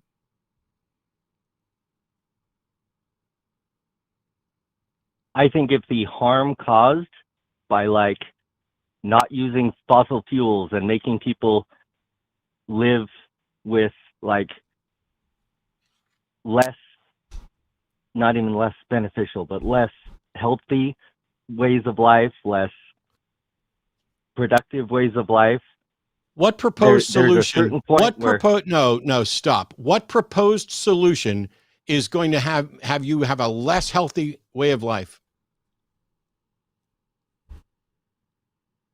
Getting rid of electric everything, right? Like, because getting rid of electric everything. Landry, are you really this stupid? Landry. Is anybody suggesting that we get? Is anybody? Shut up. Shut up and listen. Okay. Is anybody suggesting that we get rid of electric everything to solve climate change? Has that ever been proposed by anybody ever? No, but electricity comes from burning. No, I'm muting you because I'm sick to death of your fucking ignorance. Holy shit. Listen very carefully. We're trying to have a discussion here in a way that might educate or edify you in some way. When you suggest, I don't think we should be doing things that cause this, and I say, has anybody ever suggested that? The answer is no. Not no, but it's no. Which means you are dishonest in argument. You are putting up red fucking herrings and straw men to knock down so that you can comfortably stay ignorant, uninformed, and unproductive in attempting to solve the problem. Do you have a potential solution to climate change at all?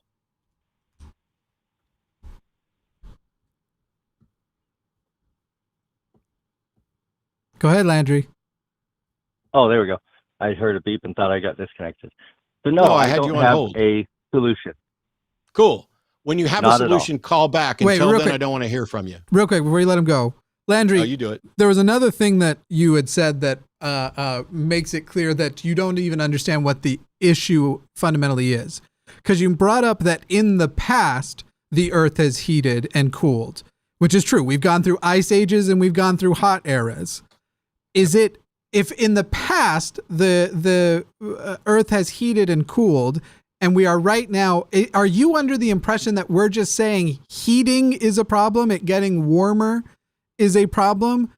Surely you understand that this is about variable K, which is the rate of change, not the actual, yes, over some amount of time that change is going to happen, and that the rate of change, barring extreme events like asteroids in the normal way of life, we have never seen the rate of change that has happened since the Industrial Revolution. Are you aware that the rate of change, for example, that we just had the hottest summer on record, and that this one is extremely alarming because whereas the gradual change over the last 20 years has usually been under 1/10 of a degree and even under half of 1/10 of a degree, we went up as a global average from last year to this year, half of a degree, when we only have a 2-degree cushion before we really fuck up the world. Also, as you sit there, I'm saying some of these things as questions. I don't actually care if you answer because I already know that you don't know the answers to these things. You're saying this thing about if the impact on life to do those fixes would be negative.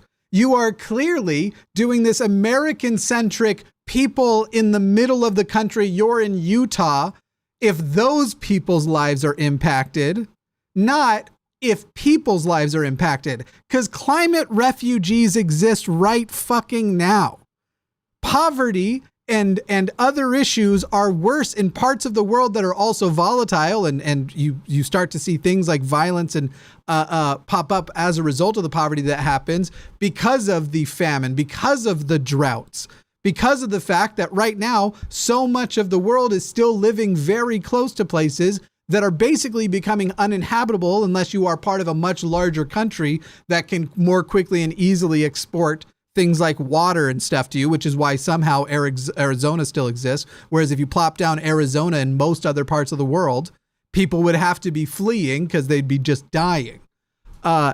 You right now, whether or not climate change is man-made or not, it is man-made. And the fact that you are unaware, but you're pretending like you've gone and looked for the evidence. I just typed in evidence climate change, and most of the stuff you need is in the first result from NASA. But who knows if NASA's trustworthy? The fact of the matter is, right now, people are dying because of climate change. We just had an extreme hurricane event because the water that the hurricane was running over was hot tub temperatures, where that's not the usual thing. We have another hurricane right now that became a Category 1 today, is expected to be a Category 4 by the end of the week, and then will possibly hit mainland US in the second half of next week. I obsess over weather stuff, is part of the reason why I know this. By the way, it's going to be 107 degrees in Austin tomorrow. Did you know that, Matt? Fucking sucks. You fundamentally are going, I'm not seeing the evidence. But it's really hard to see anything when you cover your eyes and go, okay, where's the evidence, guys? Go look. It's not hard to find. See, and here's where I want to clear up a little bit, okay? I'm taking it from the same perspective because I grew up Mormon and broke away from that. The pretty dramatic thing that happened on my mission to break me out of that, but to look at the same kind of arguments, yes, I see stuff when I look up evidence for climate change, and I see stuff heating up and charts, and yes, the Earth's getting hotter. My problem is that I can't ever seem to find any information that shows it's because of humans doing this or that. Literally that's type in causing it evidence without climate just change making man-made and hit the first link from NASA. It's all in there. You can literally overlay the chart of the increased carbon dioxide production since the Industrial Revolution year by year, and it makes this line graph. And then if you overlay that with the rise in temperatures, with the average temperature that we can measure. Do you know how we do that, by the way? Landry, do you know how we measure? Correlation causing causation? You the fucking, same kind of... oh my God. You do recognize that sometimes correlation does equal causation. You have to demonstrate it. You can't just assert it. And when you have, Landry, how do we measure what the captured carbon in the atmosphere was? How do we find that out for previous years? How do you measure the captured carbon? Yeah, how do we figure that out? Yeah. How do I go, I want to know what in the 1800s the amount of carbon in the atmosphere was. How do I do that? Well, is there a carbon dating technique? I don't know the science behind it. Yeah, because you don't even know what carbon dating is. Carbon dating has nothing to do with climate change. You are monumentally uninformed on anything related to the science, and because you found a bad argument in religion, you now fancy yourself an expert on logical reasoning and fallacies. You are not. No. You don't have a clue.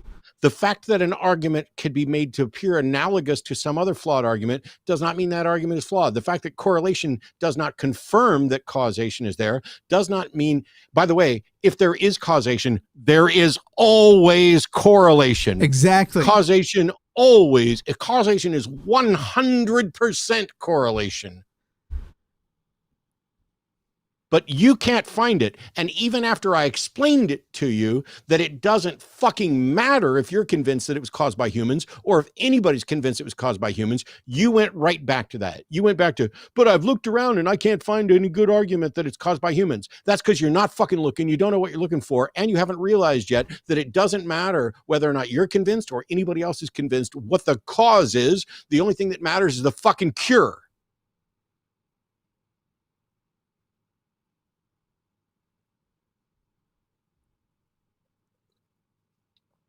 This is bad, Landry. I'm sorry that you were lied to by religion, but that doesn't mean that everybody else is fucking lying to you. I'm sorry that you were duped and fell for some bullshit, but that doesn't mean that everything else you don't understand is bullshit.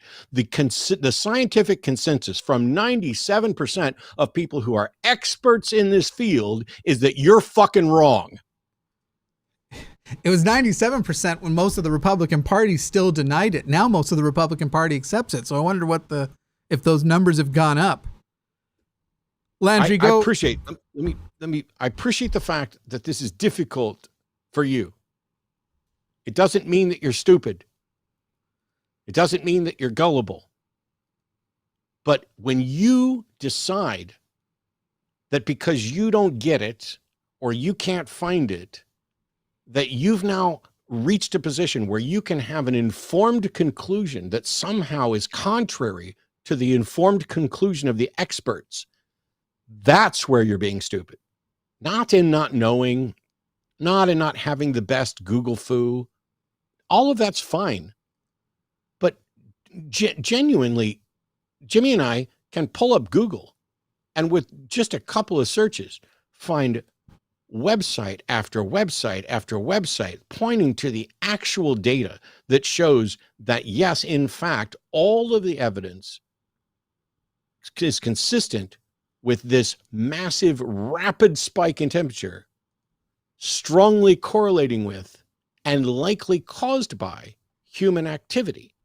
But setting that aside, we also know that dumping gasoline on a fucking fire makes the fire worse. So why wouldn't you stop pouring gasoline on it?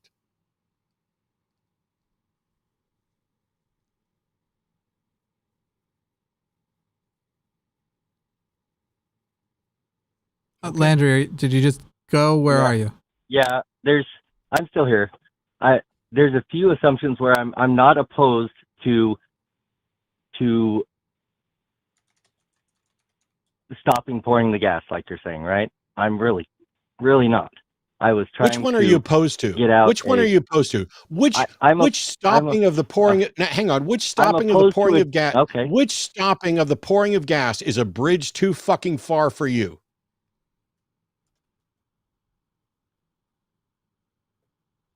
I guess it's some of the agendas like electric cars that aren't really that useful or not that helpful, right? If we really should, in my opinion, try nuclear power or things like that. Wait. Is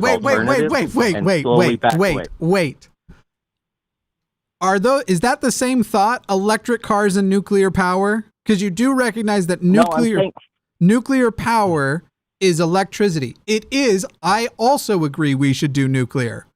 Me too. Think yes. And you know what else? I am a nuclear electronics technician that was trained by the United States Navy, so I know about fucking nuclear power plants. But when you can't put one in a car. Right. When you say electric, what is it about an electric car that would make an electric car not useful? I drive an electric car, by the way. I know. All of our electricity comes from burning fossil No, fuels. it doesn't. No, it doesn't. False. Even in Texas, where we live, we have wind farms. They're huge. I actually, on my move here, I passed a giant one that was on fire. So they can produce heat and electricity just fine. We have wind farms. We have dams. We have, but again, you just said because we're burning to get that electricity. So if we just agreed, go nuclear, let's say you were right, you weren't, then why would electric cars still not be useful? Electric cars become more useful. Exactly. What's not useful about an electric car, Landry?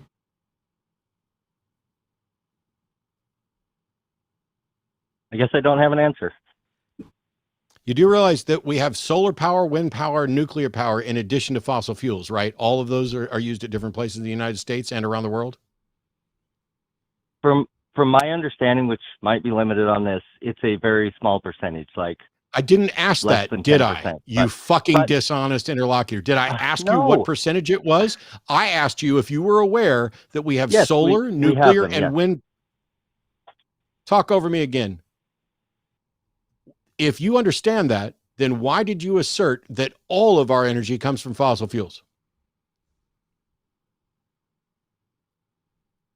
That was a misspoke. It's not all. Yes, it was. And then when I asked you if you knew, you said, yes, but it's tiny. Is that relevant? Is that what was asked? The point was that you were wrong when you asserted that it was all fossil fuels. And when we corrected you on what was available, you were like, well, that's tiny. Okay, so would you agree that expanding solar, wind, and nuclear is superior or a way to address our fossil fuel consumption in a way that could contribute to ameliorating the problem or alleviating the problem? Sorry. Alleviating, yes. Okay. So now we have some things we can do, which, by the way, is exactly what you were opposed to because you think electric cars are a bridge too far when it's electric cars that will be needed with wind, solar, and nuclear powered electricity. My 2016 Silverado runs on gasoline.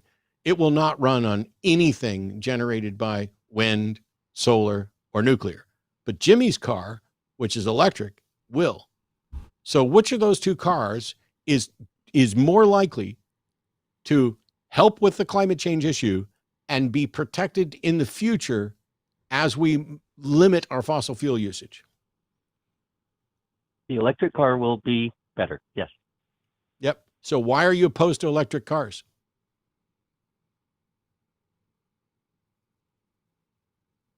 Well, I hesitate to say because I don't think I'll get my full just say it or Jesus Christ.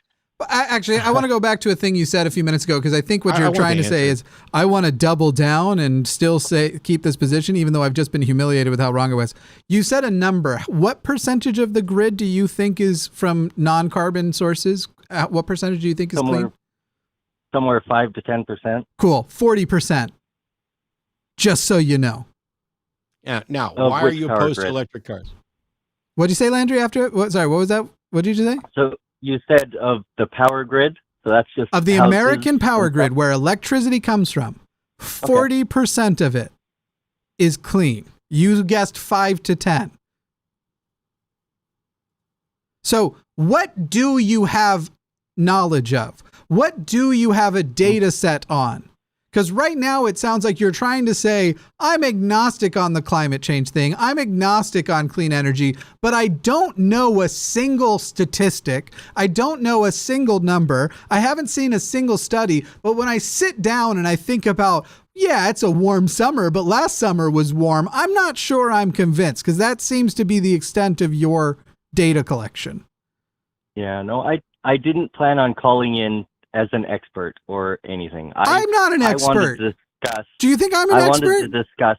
I'm Jimmy Snow. I'm fucking stupid. I'm a stupid man. I still want an answer to my other question, but just as a side question, do you think Jimmy knew that 40% of electric production in the United States was from renewable sources and nuclear sources before this call, or do you think he Googled it right now? He just Googled it. Yeah. The answer is actually both. I did know that I don't number, know whether but or not checked Jimmy it. did.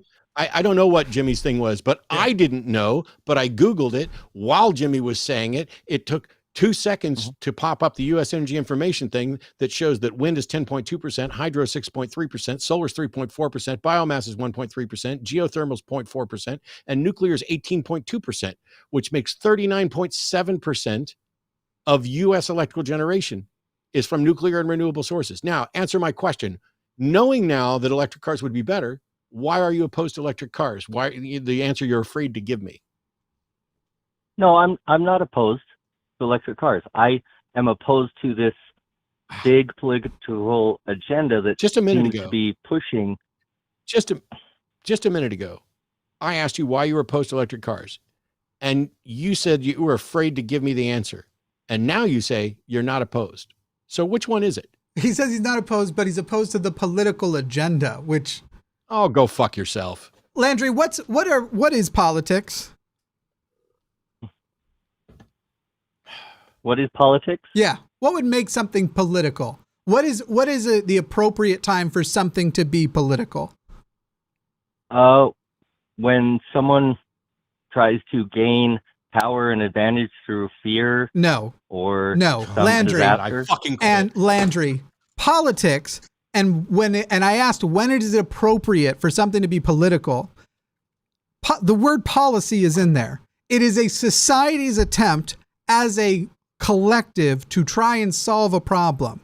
The fact that there are corrupt politicians does not make politics itself necessarily corrupt. So if as a society we agree we need to work on a solution together, we are doing something political in that moment. And so to say that you've now agreed that electric cars would be better for us, and it's not just for climate change, by the way, but that would be a good thing for us. And then to say you don't agree with that being a political agenda is to say that you don't agree that something that is good for society should be presented to society.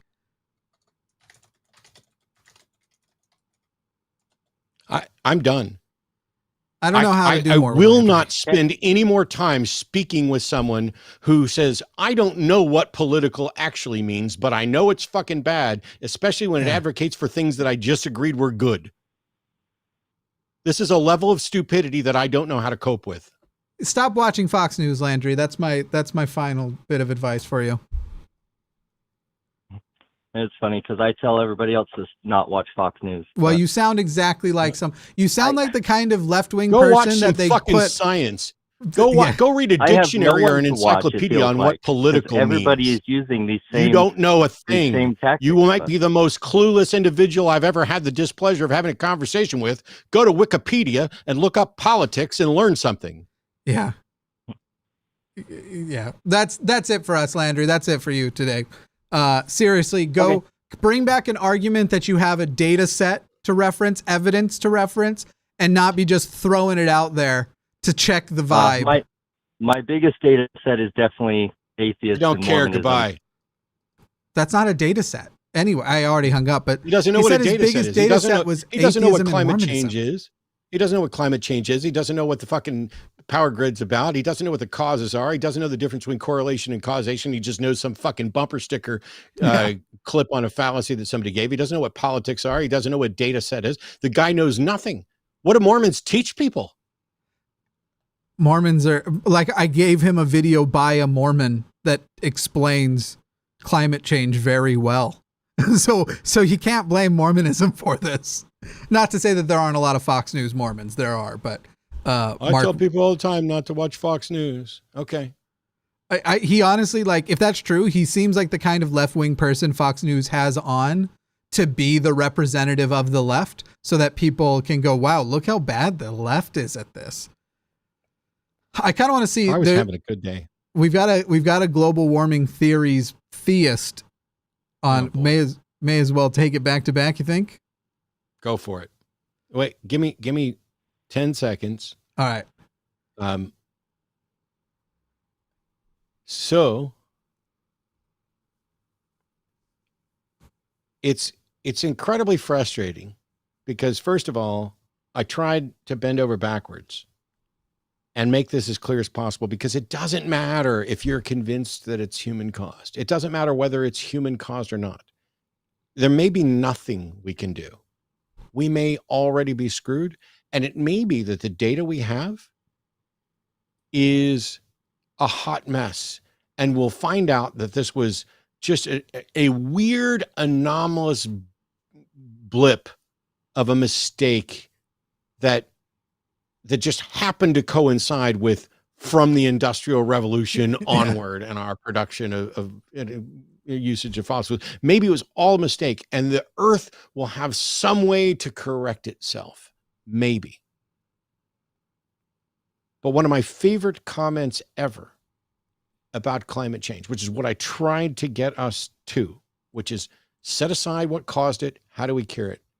There was a great, and I apologize that I'm not going to remember this name. There's a great speaker on behalf of the science who said, wouldn't it just be awful if we did all of the things that we think will perhaps curb climate change, and then we find out we were wrong and we made the world better for nothing? Yeah. What a shame that we made the world better. Just do the things that make the world better. And if you don't personally understand, or you think somebody's politicizing agendas, fine. But go learn what the science is. Learn what the fuck political means before you start complaining that something's political. You know what's political? Anything and everything on which there can be policy. Yeah. And that impacts all of our lives. All right. Yeah. I'm ready for more. We've got Travis in Tennessee, another place I've lived. Ooh, Travis cool. In Tennessee, you are on the line with Jimmy and Matt. Says you're a theist with some global warming theories. Yeah, I just been listening. I think we've already went over about everything. I had my argument, and I done heard your answer, Matt, and I'm sorry, I don't know your other name. It's Xander Crookshanks. Yeah. Travis, so nice to meet you, Xander Crookshanks. So do you have any issues with what we said, or it's still, or are you saying that you heard all of the arguments and realized you were wrong? The biggest issue I had was probably that we're even arguing about it instead of coming together to figure it out. Yep. Okay. So you're pro solution then? For sure. Good. Hey, out of curiosity, Travis, where, you don't have to give the name of the town or anything, but whereabouts in Tennessee are you? East Tennessee. Okay. My ex-wife graduated from ETSU, and I love that whole area. So it's always beautiful good. out here. Yeah, I agree. It is. Hey, we agree on that. I'll go run and hide in the mountains. I was actually make some moonshine. I'll hide in the mountains with you. It'd be just fine. This is a little fun bit of Xander Crookshanks trivia. I was actually born in Tennessee. That's what it's about, surviving, coming together and surviving, you know. You know, that's what it's about. I was actually born in your state. I won't say exactly where, but I'll sing, "Pardon me, boys, is that the Chattanooga choo-choo?" Oh, there, I've done it. Wow. Said it anyway. Right You were on. Yeah, it's out of my area somewhere. Yeah. Yeah, Unfortunately. Chattanooga. So Beth was born and raised in Cleveland. So that's Chattanooga, basically. It's Nice. Cleveland's Right. 20 minutes outside Chattanooga or something like that. Yeah. Anyway, thanks a lot, Travis. I appreciate the Well, call. guys, yeah. Travis, I do you mean, want to it's talk nice about why to you meet believe in God? I was arguing in the background. Hopefully they had it recorded and maybe you guys could listen to it. I don't know. No, we But I don't. had a little bit of time and I've been wanting to talk to you guys. And We don't record your you hold know, I signals. caught you at a time where it's more, you know, I know you guys are more about religion and separating religion from politics because politics is supposed to be for the whole. And, you know, we don't want to mingle science with too much because Why? science is always a question, right? No. We learn what we know. Yeah, you've and said a then we lot of question incorrect that. things so far, That's Travis. the Travis, that Travis, continues science route, so- Travis, stop for a You second. can't hear me. You've said a couple Yeah. of incorrect things. First of all, I don't believe in separating politics and religion because there are lots of political things we have to address that have I would, but religion. I would- believe in I would separation. separate Travis, hang on. religion and Travis, politics. hang on. I Okay, believe in sorry, separation of shit. church and Chill state. out, bro. All right, fuck Oh, off. go Goodbye. fuck yourself, Travis. Go Goodbye. fuck yourself. Yep, later. You, I you don't believe in fucking tell him to chill out. Go ahead, Jimmy. I believe in separation of church and state. I also believe in making policy that protects people's right to have religion. I believe in policies that are beneficial to religious people and that limit the imposition of religion. So I don't believe in separating politics and religion, but I do believe in separation of church and state. These are different concepts. I have a different phrasing for that. Separation of religion and government. That's perfect. Yeah. Is church state gets confusing because a lot of people, in much the same way that a previous caller didn't know what the fuck politics meant, a lot of people don't know what state means with regard, and that church is about the imposition of religion. Anyway, the other thing that he said was that we don't want to mix science with too much. No, I'm happy to mix science with absolutely everything that science can make a statement. Well, science is about questions. No, questions are the start of science. Science, it literally means knowledge, and it is our attempt to gain understanding about the world.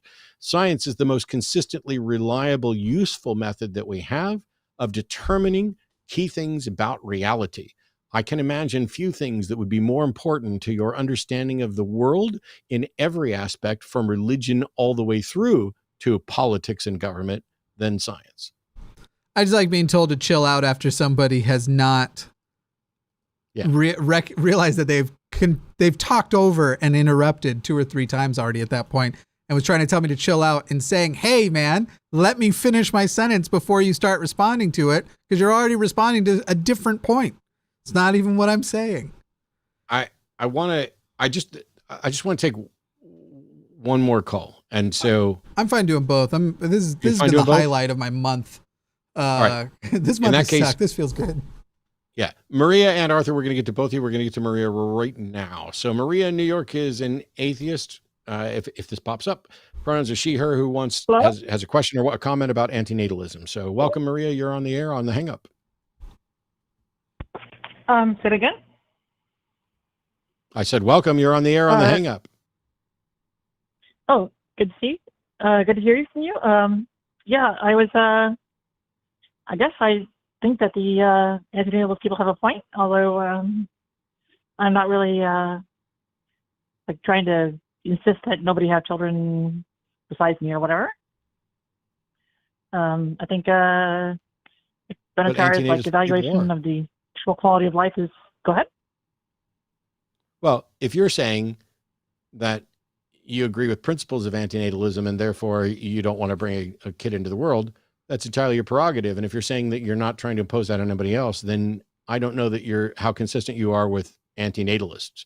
Right. I did a video on my objections to antinatalism because it's really the primary argument is a bad argument, but it's fine if somebody doesn't want to have kids. It's a different thing if they think other people shouldn't.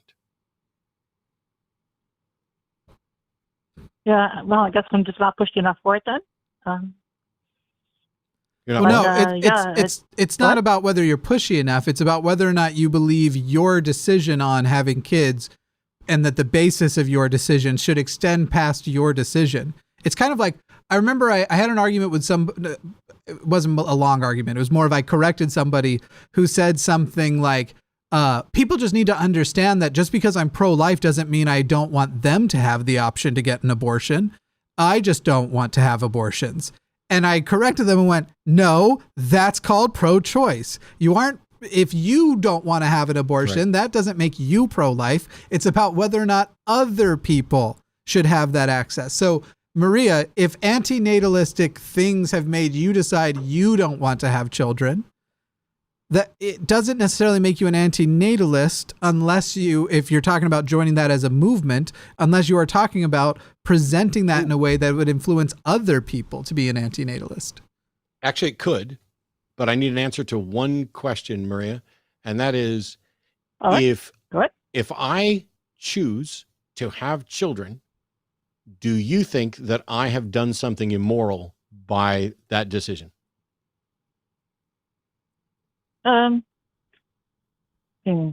Maybe slightly, but not like something I get too worked up over. Okay. Well, if you think that what I've done is immoral, then you definitely qualify as an anti-natalist. It's just that you evidently don't seem compelled to try to impose your moral judgment onto other people. Well, I don't know. The literature, I guess, kind of, makes arguments that I think are pretty reasonable. So that's go ahead. Then let's do this. Because I'm definitely interested. But if you go to YouTube and you Google atheist debates anti-natalism, you'll find my video on anti-natalism with all my thoughts on it. It would be interesting to me. And by the way, if you don't want to do this, you don't have to. I'm not here to give you homework. But it'd be interesting to me to have you watch that, compare the thoughts that I had there to what you found compelling, and then give me a call back to let me know where you're at after watching that. Other than that, I don't know what else we can do. Yeah, but I mean, before you leave, Maria, I wouldn't mind hearing what you find is the most compelling. 'Cause I don't consider myself an anti-natalist. I'm not going to have any naturally born children. I do think I will adopt. I actually think I want to have a couple of kids. I want to have a partner before I do that. I would want to try and do the 2-parent thing. But so I am curious to hear because that's a lot of what we do here is ask people what they believe and why. So what is one of the compelling arguments for you for why people shouldn't have children? Well, I think there are a lot. That I think one of the, I guess, along the philanthropic side, the Benatar's arguments about the quality of life being dramatically lower than typically, I guess it's presented as, is one of the things that I think is very strongly compelling. Lower than presented as. I don't know. Yeah, I'm pretty confused. So if we take the quality of someone who gets to live and compare that to the quality of someone who never gets to live, how is their quality of life lower for the person who gets to live? Well, the sort of thing that Benatar does there is that he. Well, let's do you, Maria. I don't want to argue with Benatar through you. Okay, go ahead. Just present your position on it and your understanding. Don't allude to what you think Benatar is trying to say. Well, I mean, overall, pleasures are very brief and not terribly intense, and pains are generally long-lasting and pretty severe. So, by and large, pains are vastly more worth avoiding than pleasures are worth seeking out.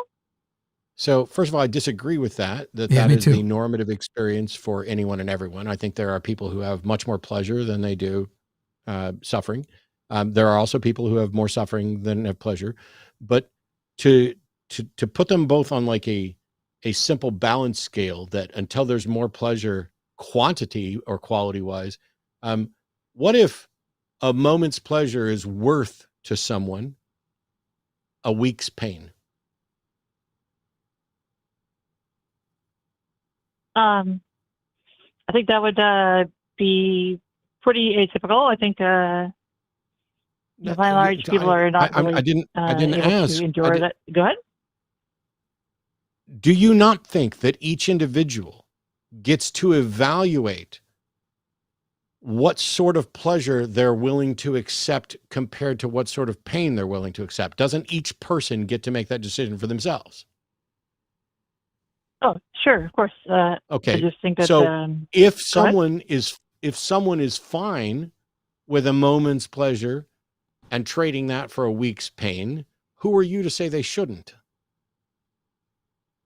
it could theoretically happen. I guess, the trick is, I think it would be extraordinarily rare for that to Wow, Maria, be the case. it's very troubling to me when I ask a very specific question and the person I'm talking to answers some other question entirely.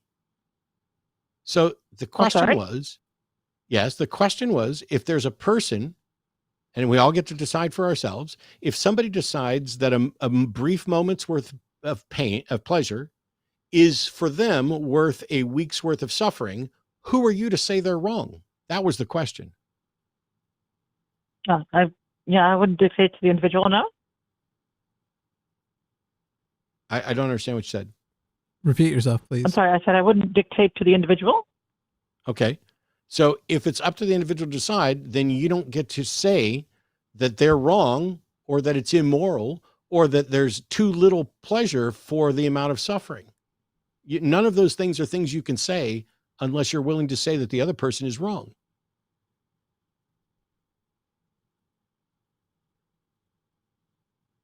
Yeah, I guess I'm squeamish about going that far. Yeah. And so, but here's the thing that makes this easier. Would you say that if I decided to drive over to Jimmy's house and chop his head off, would you say that that was immoral? Well, that's crossing a few lines, yeah. Is that that's immoral? Okay. So you're fine with saying that's immoral. I am too. I would say that's immoral. That is a situation where I don't get to decide because there's two lives in conflict here. And so if that's the foundation for moral issues, then how can someone say that having children is immoral if you don't get to decide for somebody else? It's like, for example, let's go back to abortion and the pro-choice thing. If you don't think that you should be deciding for anybody else when they should have an abortion, why? And you also don't think that you should be deciding for somebody else when they should have a baby, then how is it your position that that it's immoral? I guess that my thought is that it's not a great world to bring kids into. I think it's a wonderful world to bring. As a matter of fact, this is the best, apart from the fact that we might die from climate change or something else like that. This is the best of all the times throughout the world. We live in the best possible times to bring children into it. They have the longest life, the best circumstances, the best access to healthcare, the most knowledge of the world. They have more avenues for pleasure than ever before. So wouldn't that suggest that even if it was once immoral to bring kids into the world, that now it's getting increasingly less immoral? Well, I have, I guess, different expectations about, climate change and the, I guess, political. That part doesn't matter, Maria. Well. There's a question tangential to what Matt just said that I think might answer it better. Is there a time in history that you think it wouldn't have been immoral to bring a person into the world? Probably a bit ahead of now, but not too far. Maybe So you think a few decades ago it would have? Are you saying it would be a few decades ago it would have been? I was trying to save you, honestly, Maria. I thought you were going to say, yes, the world is bad, terrible now, too terrible to bring kids into, and it's always been worse. And so I'm a universal anti-natalist and we should have never done it. But it sounds like you're trying to say that a few decades ago it would have been more moral. Is that what you're saying? Or a century ago. Well, more moral, well, not a century, but, at least after civil rights. So wait. So you think there's a tiny gap between civil rights and now where it was more moral to bring a kid into the world? Yeah, pretty much. So the civil rights movement happens. Most of the things don't go into effect very quickly. Most of the things only go at a policy level. But let's say we do see progress, because we do see some. We start to see representation more, but actually representation and access to voting is higher now than any time since the civil rights movement. But also during that entire period of time, until only the last few years, if you were anything besides cisgender or heterosexual, you suffered tremendously. So right now is also the most recent best time to be queer. So as far as I can tell, a couple of decades ago, after civil rights, it might have been slightly better for cishet white men. And that's the more moral time, when everybody else has actually had more representation and improvement and acknowledgement of their issues. I don't understand how you measure any of this, Maria. And honestly, that started back when you said there's more pleasure versus suffering. How the fuck would you even measure that? Are we measuring cortisol versus dopamine? What are we measuring? And how do you get to a civil rights movement that makes it moral or more moral without bringing kids into the world before that? Didn't we need kids brought into the world in the 20s and teens in order for there to be a civil rights movement? How do you get to that good without having kids? Well, I don't think that the moral judgment would really end up compelling very many people. So, but also, I don't know that we I also asked kind at of all expect there to be. Go ahead. I don't think either of us asked anything at all about whether or not the moral arguments be compelling. It's like I keep asking questions and you answer some other question. So if you think the window for when it might have been morally permissible started with the civil rights movement, how do you get to that good window without having kids prior to that? I mean, clearly, before that, people were just doing the wrong thing, I guess. Yeah, I don't see how that's an answer to my question. Could you have any sort of improvement in societal structure in the 1960s if people weren't fucking and having babies in the 1910s? That's, I guess, no. No. That's one of the biggest problems with anti-natalism, is that it oversimplifies things. It tries to quantify pleasure and pain, which is subjective.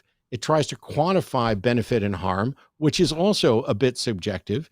And it ignores the complexities of a reality where not everybody suffers, and some people need to suffer to some extent so that we know what a problem is, so that we can fix it and make the world better for the next generation. Anti-natalism is an incredibly oversimplistic view of the world. You're the first one. I'll give you credit. You're the first one that seems to have a window from the 1960s to, I don't know, maybe the 90s or whatever, when it would have been morally permissible or less morally corrupt. But yeah, way worse. I love my life. Yeah. I've had a heart attack, triple bypass. I have diabetic neuropathy. I have dead nerves all over my body. I have nerve pain. I live in a country where I go broke trying to pay for my health care, but none of that overshadows the pleasures of learning new things, gaining an understanding of the world, loving someone, having someone love you, having a good meal, listening to good music, engaging in good art. Most of my day is not miserable. Matter of fact, it's very rare that there are significant chunks of my day that are miserable. It happens, but this notion that life is more misery than pleasure, not only does that not make any sense to me, because that's certainly not my experience, Yeah. but while I understand it's the experience for some people, I'm okay with people having sovereignty over their body such that when life is no longer preferable to death, they can end their life with dignity. But that's an individual decision. To suggest that because some people, or even most, even though I don't think that's accurate, experience great suffering, perhaps more suffering than pleasure, that somehow it's immoral to have kids, is one of the most absurd things I've ever heard. Because we don't have the ability to tell what someone's life, here's the real problem with anti-natalism. We don't have the ability to tell what quality of life any particular child is going to experience, but we can approximate it. And in the modern world, in the Western world, where we have the best access to healthcare and information, and everything else, the risk is mitigated more than it ever has been. The risk of having a miserable life. But life is its own reward. And the person who exists and experiences some pleasure, by definition, has experienced more pleasure than the person who does not ever exist. And whether or not that's enough pleasure for them is up to them and nobody else. The anti-natalist position is that somehow it's immoral to bring a child into the world who didn't consent to be a part of this world. But consent is not achievable. If you stopped having children because they couldn't consent, no one could ever have children, which means the world couldn't possibly get better and nobody would ever experience any pleasure at all. Yeah, Maria, I just have a couple of pieces of maybe their advice, maybe they're just thoughts as we close this call out. First one is when you find somebody who has a compelling point about a perspective that seems to fit in with something like you maybe having angst already about not wanting to have kids, and then you find someone who's a presenter on YouTube or a podcaster or is someone recommended to you, and they sound very compelling. If you're wanting to live this life as a skeptic, you need to go find things that challenge what that compelling person said and see if it lives up to it after scrutiny. Because it did seem like earlier in this call that a lot of this is you're wrapped up in a specific charismatic individual's presentation of certain information. And then second, I had a second point. I've lost it. But something along the lines of anti-natalism in general is this sort of, I've seen people on the full spectrum of, there was one guy who was popular who became popular and sort of brought the term to a lot of people's attention, who basically was just using it as his popularity as a platform just to say, the best form of anti-natalism is knowing that you don't owe your parents anything just because they had you. However, it's nice to be nice to them if they're nice to you, but don't feel like you owe them some great debt because they created you. That's the best form I've seen. The worst form is this elevated level of misanthropic, cognitively dissonant, almost pro-suicide thing. And the reason I say cognitively dissonant is they sort of talk about how terrible life is as though you can mathematically evaluate it and that it's not worth living, and yet they continue to go on living despite the fact one could stop. It's a very achievable goal. However, I hope nobody does it.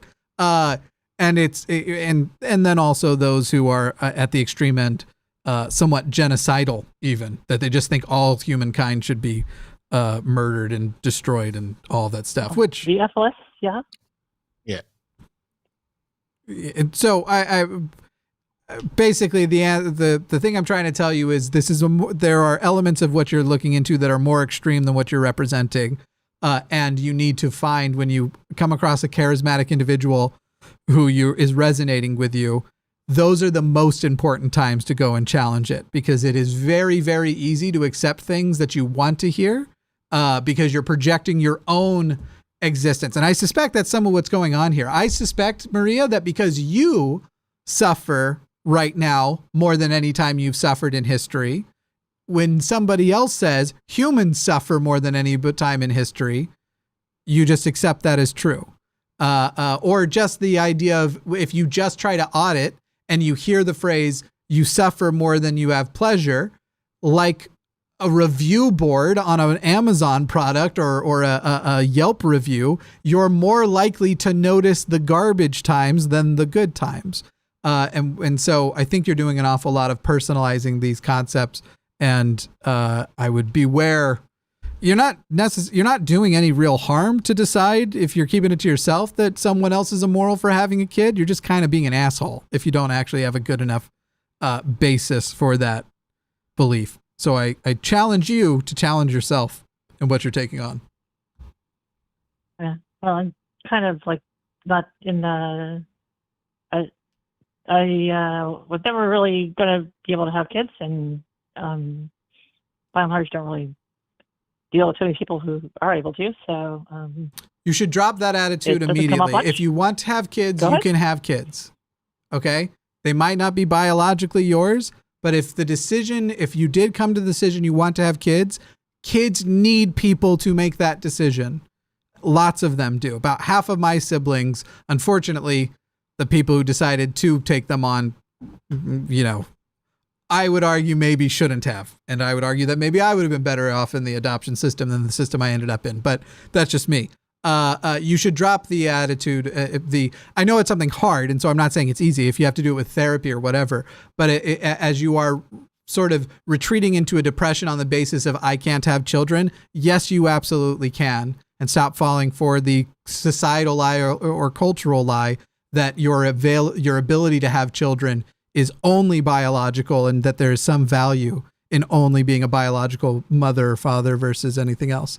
Definitely work on that and make the decision with that knowledge in mind, not with this concept of, well, I can't have kids anyway, so I'm going to build some moral view around that.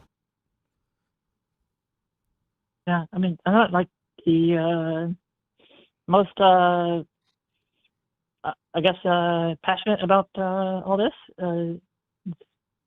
It's kind of like a moot issue for me, given that, the LGBT issues and so on. So this,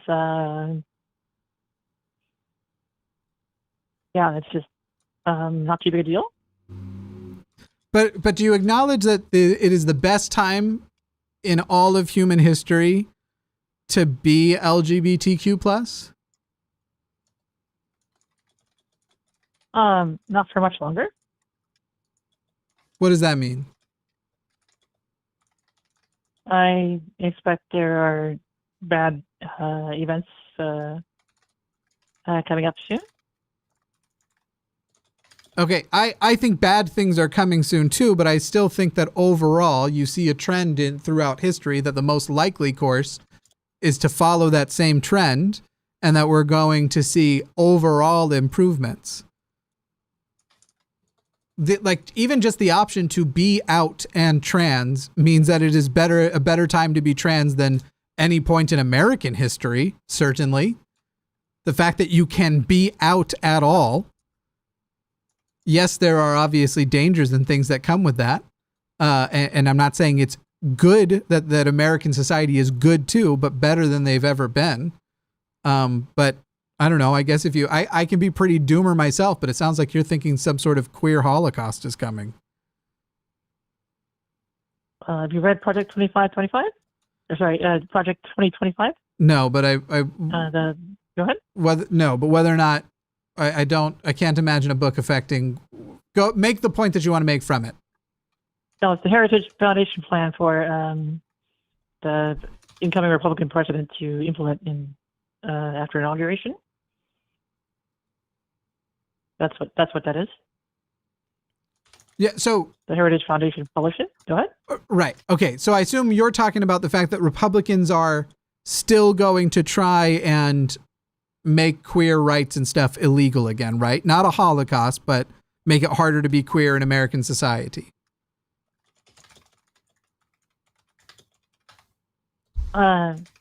If you count putting us all in prison as Yes, making it they're harder, not sure. going to accomplish putting us all in prison, Maria.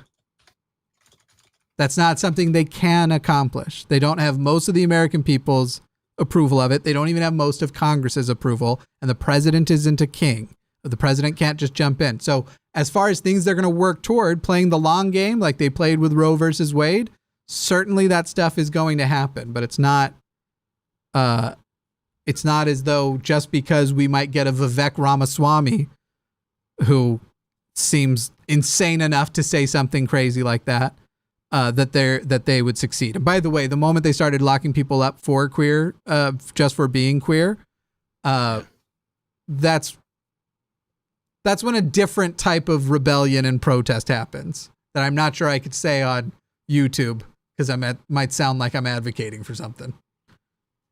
Yeah. Well, my plan is to be out of the country before the election.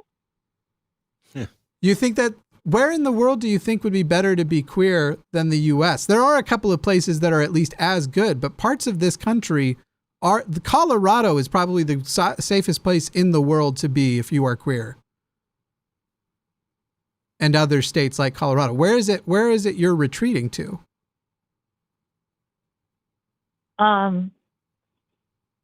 Well, I guess the location flexibility has the UK and Ireland as alternatives. But Okay, well, I might go ahead.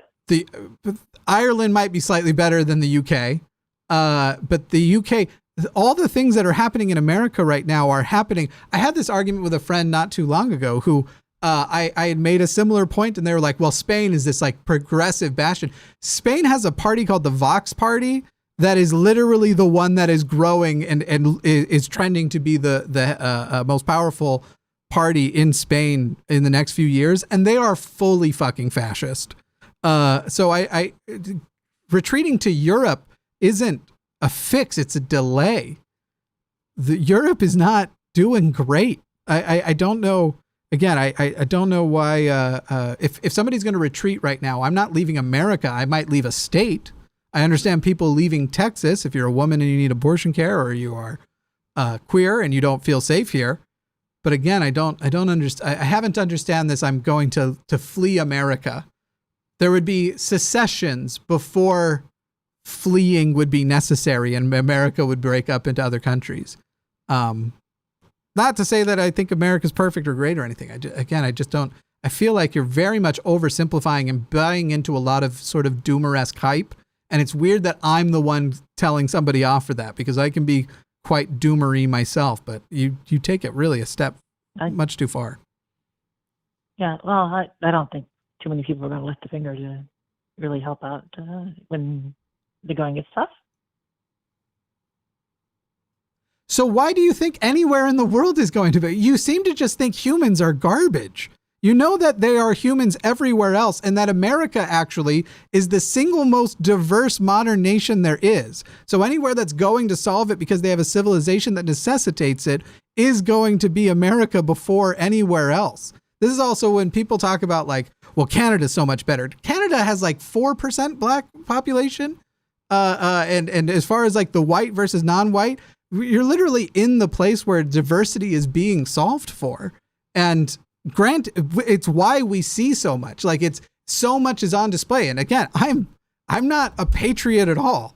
I want a fundamentally different America, but I want to be in America to solve these problems where these people actually exist. All these people too are like, man, I wish I could just go to these countries where they already have socialism solved. And by the way, only if you're white, and anybody else who's there is going to feel very uncomfortable and not wanted there. I don't get it. I just don't get it, Maria. Yeah, well, I'm pretty clear that I may have to flee further afield than there because, I'm aware that UK is not very far behind the US. Go ahead. No, I didn't say anything. I don't know where. So where are you going to flee to? If not the UK? Again, if I was going to pick a place, I'd pick New Zealand. Do you think New Zealand's just going to take everybody? It's small. They don't have the room to take every queer person from America and every other person who's going to be a refugee. Where are you going to go? Stay here and fight. There are good places in America. Don't give America to the fucking fascists.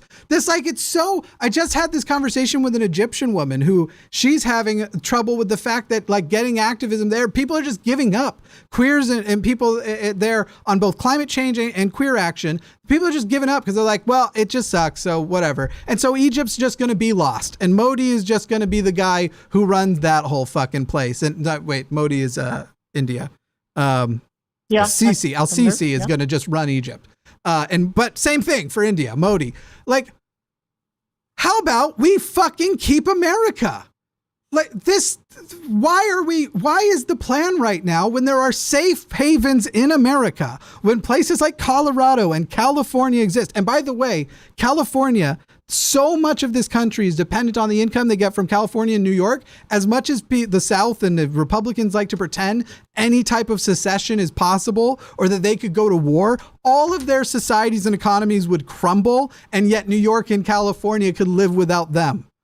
We literally, all the people who complain about, oh, these welfare states with all the Democrats, meanwhile, New York and California are paying for Mississippi, who either recently or still does, had the highest welfare rate, the super red state. There are safe havens in America. America is more diverse than any other country, and especially for its size. And America has more potential to solve this than almost anywhere in the world. So stay and fight. Why are we sitting here and going, oh, the Nazis are back. Maybe I'll let them have my house. Fuck that shit. This is our country. We fought, bled, cried, and died to be here and to be queer.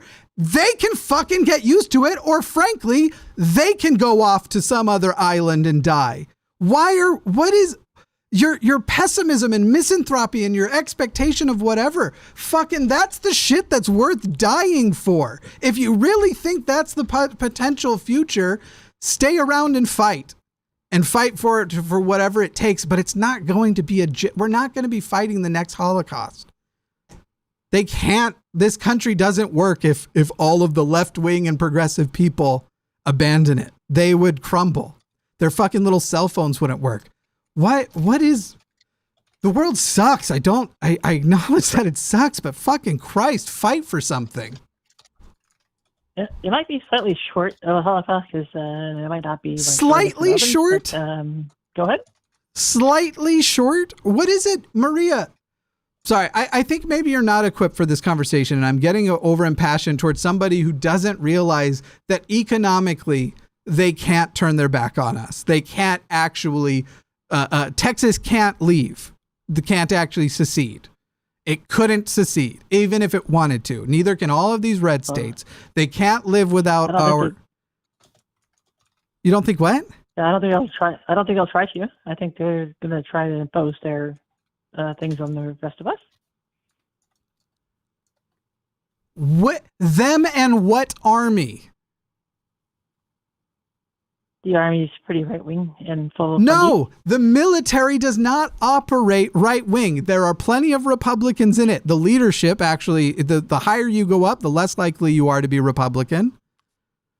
And the idea that the military is going to start murdering queer people, because that's not you saying that the military is mostly right-wing. That's you saying the military is mostly fascist and conservative Christian fascist, that they are mostly extremists and are mostly okay with killing people for being gay. By the way, few places are gayer than military barracks. I don't know what you're. I think you just have a fucking crazy expectation of the future. There's no real point in continue on. I've already taken this too long. Go ahead and make whatever last point you want. Matt, did you have anything else? Sorry, I took control of your show. No, it's fine. I've been gone so long. I'm champing at the bit.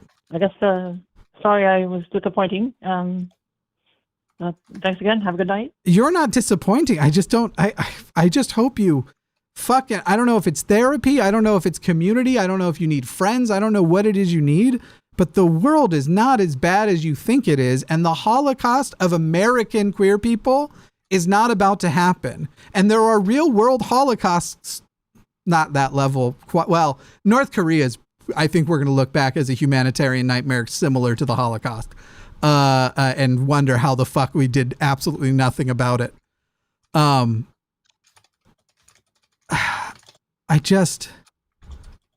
don't know. I don't know what to do. Maria, good luck, and go sniff a flower. I don't know. All right. Well, thanks again, and have a good night. See you, Maria. So the person in the thing saying Spain isn't that bad and the Vox Party isn't, or the Vox Party thing isn't true. The Vox Party absolutely is growing in power. Yes, they suffered some defeats this last set of elections. However, they also had more victories than they had ever had before.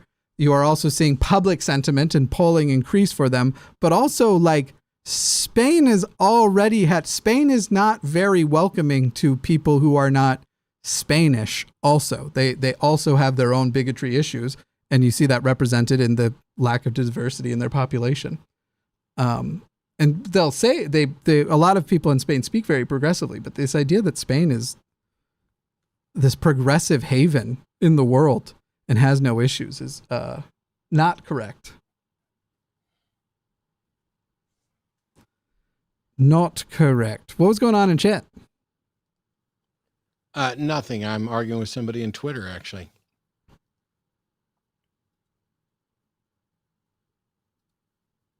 Someone said, I'm such a big talker for not being a veteran or a First Nations. Those are the only people who could make the points, I guess. The fuck are you even talking about? As a white guy, how about you chill on the we did this and we did that rhetoric when it comes to the U.S.? I don't even know what that is meant to. What we did this, we did that thing did I do? I'm literally not a patriotic American, but I see the value in having an ultra diverse population and trying to win the victory of making that work, because it's an unaccomplished challenge of history. I don't fucking get it. I don't fucking get why people don't see anybody who's here who's advocating for any political position in America to act like they'd also just abandon America the moment they get the opportunity. I'm not quite sure why anyone would take their political opinion that seriously. Either America's worth saving and you're going to be for the fight, or maybe you should leave. But I'm going to stick around and fight. I wasn't going on in chat. We're running long. We got one more call to get to, and then the super chats. Word. So Arthur is the final caller for today, and a theist from New York, pronouns are he, him. Thank you so much for your patience and waiting. You get to cap off the evening. Fantastic. Thank you guys for taking my call. Appreciate it, gentlemen. Yep. Cool. So my question for you guys, and we saw it in the call screen, is I know both of you are atheists, of course. When you, both of you, and maybe you can share some of your deconversion story, and I don't know if this question has ever been posed before on any of your shows, but when you realize for the first moment, shit, I am not going to live forever, I am not going to get reunited with my family, loved ones, anything like that, and death is the end and that's it. Did you grieve the loss of your eternal life and seeing your loved ones again? Was that a grievance for you? Did you have to how big of a pebble did you kick? For me, it may have been a mild disappointment initially, but I guess the example that I've used many times is, if somebody told you that you're going to inherit $1 billion when you turn 18, and you spend you find that out when you're 16 and you spend 2 years eagerly anticipating, when you find out that they lied and you're not going to inherit $1 billion, there can be disappointment. But the disappointment isn't about the loss of the $1 billion because you never had it. The disappointment is that somebody lied to you. And once you realize that now you don't have to continue believing a lie or believing something that's not true, then you not only haven't lost anything, you have gained something. You have gained access to the truth. And so when I don't remember the specifics because it was a number of years ago, but when I realized, hey, I'm not going to live forever in heaven, it was like, oh, wow, God, it's so disappointing that people convinced me that I was, because if you live your life as if that's going to happen, then you miss out on the one and only life that you're going to have. This life becomes like a place to wipe your feet. Not the entirety of everything that actually matters, life, love, existence, knowledge, everything becomes meaningless and trivial the second you introduce an eternal life that starts after this life is over. And when I realized that that was not going to happen, or that I had no reason to believe it happened, everything in this life became immensely more valuable, as did the truth. Thank you. I appreciate that answer, Matt. That was a very honest and clear answer. I appreciate that. That raised some questions, other questions that I have for you, Mr. Dillahunty. But Jimmy, do you have an answer for that too? So the question is, how hard was it to lose the promise of eternal life? Is that what it was? Yes. I don't think, and I'm going to blame this on autism, but it could be other stuff. I don't think I had actually internalized that all that deeply. And I think I already lived. I think when things threatened my life, I worried my life was going to end as though that would be my end. And when things made life more edifying, it felt like the life was more valuable in the term of life. So as far as actually losing, I don't remember a heavy level of grief over that, but there might have been like levels of like, yo, it was really cool that I was going to get to have superpowers and a bunch of people that have to fuck me. And have your own planet, right? It's the planet thing isn't all that. It's literally you got to create your own universes. The planet thing it was a weird thing that they focus on because in our universe, God allegedly lives on a planet that surrounds the star Kolob. But it's not just a matter of getting your own planet. You literally get to become a god and create your own universes. But within that universe, you'll sit on your own planet from your own star like Kolob. Wow. It's fun stuff. That's making Mormonism sound all more attractive to me. So you shouldn't have told me that, Jimmy. I shouldn't have asked. Yee. Because I'm the kind, like, I've been working, there's a great guy at recovering from religion. And I was speaking with him recently. And I've had the opportunity to speak to him a handful of times. And he said something to me recently. He said, James, I finally realized something about you. He said, because of your uniqueness as a person and because of your certain brain conditions that I have and my eyesight disorder, such as it is, he said, you have a hard time, you have a hard time distinguishing from imagination and the truth. And so you accept everything, whether all fiction, as the truth. You believe in I believe in unicorns. I believe in God. I accept all faiths. I accept all truths. I accept anything. And I'm quick to accept. I'm quick to believe. Are you saying that you actually believe in fairies? Yeah. At least I hope. I hope they exist. Sometimes I doubt it. No. Saying you hope something exists means you don't believe. It does? So here, do you think that evolution is real? Yes. Why didn't you say you hope it is? Because I've looked into it a little bit, and I've been watching your show for about 12 years and carried all the independent attestations that I've needed to understand it, and I get at least a little bit of an rudimentary understanding of it, and it seems to make sense to my mind. And so you can clearly see it going on around you. No. Wow. So you're confused about what evolution even is and how it's demonstrated. All right. I have a rudimentary understanding of it. So, do you own a car? No, I'm legally blind. Okay. Do you have a cell phone? Yeah. Do you believe the cell phone is real, or do you just hope it's real? No, I believe it's real. Cool.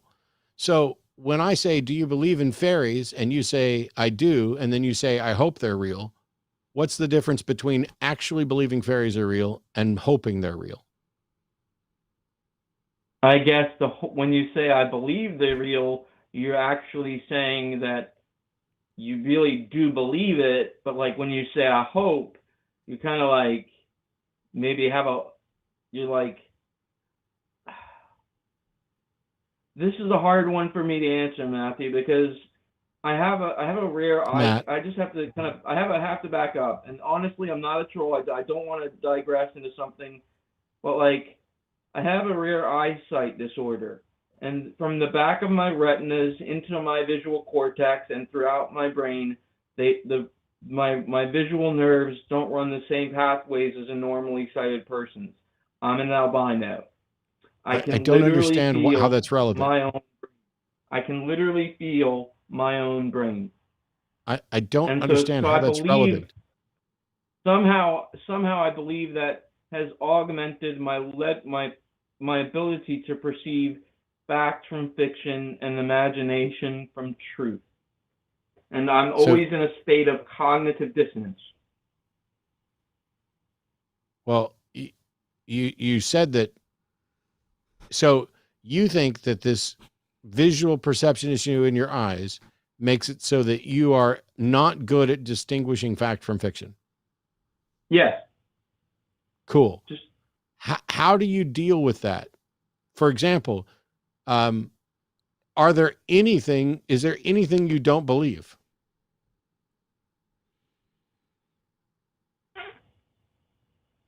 Do you believe that I can transform into a fire-breathing dragon? No, I mean, no. Why not? What's the difference between me being able to transform into a fire-breathing dragon and fairies? Well, I'd say if you were going to transform into a fire, if you told me you had the ability to transform into a fire-breathing dragon, I'd say you probably had the lesser key of Solomon and had to conjure up some kind of a demon to make that kind of a deal, but you probably wouldn't be able to do it in front of any public human. Yeah, I have nothing productive to say to you, Arthur. Thanks. Also, Arthur, you should know that the brain doesn't have nerve endings in it. You can't feel your brain. Yeah, we moved on. Let's do some super chats. I can literally feel my brain. You literally cannot. By the way, you're going to have to do the super chat thing because we're not here. That's right. It's not. I know you know this. You designed all this stuff. Yeah, I invented the software. I made the whole thing, and I've spent night after night coding. It's been awful, but none of that's true, people. I don't know how to code almost at all. I have to message Arden because she's been waiting to put dinner on there for when we get to super chats. Oh, nice.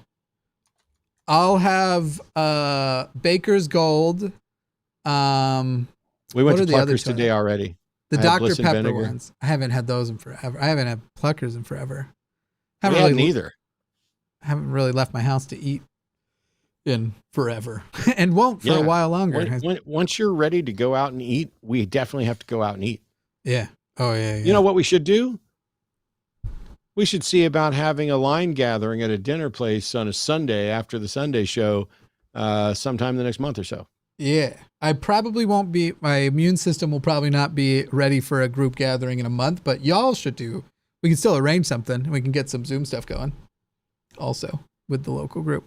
Bring it on. Sure. 1999 from Greg Markowski, who, by the way, before I even read this, huge thank you, as always, Greg. It was an absolute pleasure. And you're almost always first, and I love that. But Jimmy, I'm in the process of getting implants. The bone grafts and the implants aren't too bad. The general anesthesia knocks me out for 2 to 3 days. That's the worst of it for me. Yeah,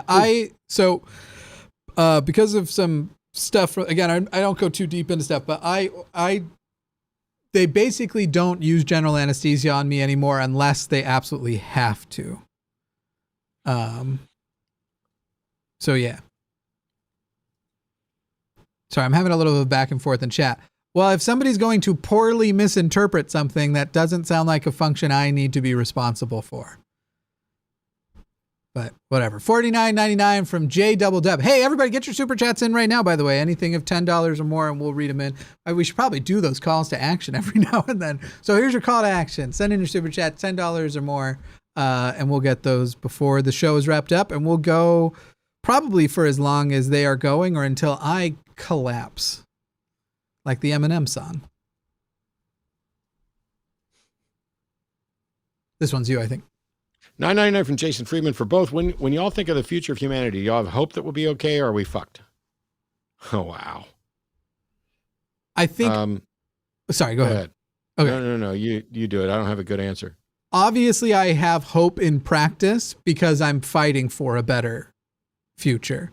But I sink into depression and anxiety and angst a lot, feeling like the fascists might win, feeling like maybe, I don't know for a fact that we survive this or that I survive and get to actually see that better world. But clearly in action, there's something in me that has hope, because otherwise it's the money's not that good to keep fighting for it if there wasn't something you felt like you were fighting for.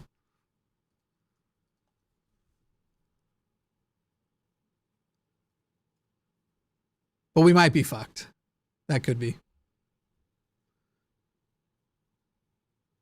I don't know.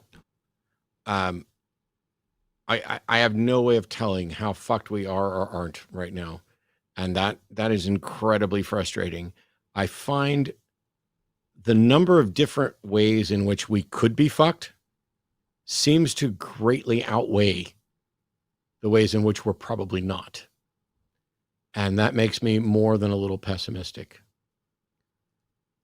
Yeah, I think the things that come in my so yeah, again, like I think I have hope. I assume Matt does because he's also fighting for it. But I think that there's something where you can feel very low and very sad and very negative, because even if we do turn out okay, the cost we have already been paying and the cost that we will pay will feel too large by a lot. And I think that's what sucks about it, where it's just like, of course I have hope, but I think that even the best case scenario, it will feel like the cost was too large. And yeah. Anyway, see, I told you, I'm usually the doomer on the panel. I'm back in there.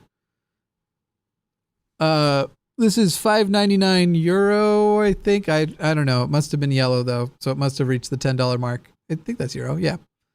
Dollars euro, as Dave says. Don't know where this channel is going, but I'm not here to listen to your opinion about U.S. politics. I'm here for facts, like there is no God, etc. Okay, well, Catch Bay, then go to a different channel. Cool. Bye, bitch. Yeah, like, thanks for the money, but this channel will be, and these shows will always be whatever the fuck we want them to be about. And frankly, atheism by itself is super fucking boring. Why do you want to hear the same fact, which, by the way, the phrase "there is no God" is not an established fact. It's not a fact. So yeah, that's where I was going next. It's absolutely hilarious. So first of all, we do a bunch of different shows on this network. I do debates everywhere else. We do the Sunday show. This is my Wednesday night show, which we've been clear on from the beginning is a lot more about politics. Yeah. But thanks for the contribution. I'm sorry that you don't know what facts are. I'm sorry that you don't know what this show's about, but I'm glad you're no longer here to listen to it. You could have learned something. Yeah, it's wild to spend money to send that. It looks like there's another one from them coming up, but we got a palate cleanser between the two. Just bizarre. It's like people are like, I don't like the TV show you're watching. Cool. $10 from PhD Tony. Whether or not the term atheist has a universal agreed meaning is irrelevant. The central issue is that theism lacks any moral, observational, evidentiary, or logical support. generally speaking, if we remove one of the I's from theism, I'm at least largely on board. Theism. Which I don't want to say no evidentiary support because, for example, anecdotal evidence is evidence. It's just not sufficient evidence to warrant belief. But go ahead. Sorry. I think it would be pronounced theism, which would be a non-binary religion, which might be one I could get into. It sounds hot. Non-binary people are hot. I'm sorry I said it. So Catch Bay's back with $11.99. People say that go away, etc. And why send money if you don't like? I like this channel, but I don't like to listen to political topics. I'm fixing up the language because I assume there's a language barrier here. Super chat is my only way to express my opinion to channel, which I like. So look, great. If you're just saying you're not going to listen to the shows that are political, that's fine. We're fine with that. If you're saying you don't want us to do political shows, we're going to say, we hear you, and respond, no, we're going to anyway. It's fine. If you don't want to watch the shows that are political, you can click away, change the channel. But as we mentioned, for the other person who didn't seem to know what politics meant, it's all political. Yeah, and it's also not a fact that there is no God. That's true, so too. If you tune into the Sunday show, we're not talking about the fact that there is no God. We're talking about whether or not someone can demonstrate that there is a God or that there's anything supernatural. And yes, they consistently keep failing. But one of the big things is that their God belief and their supernatural belief impacts politics.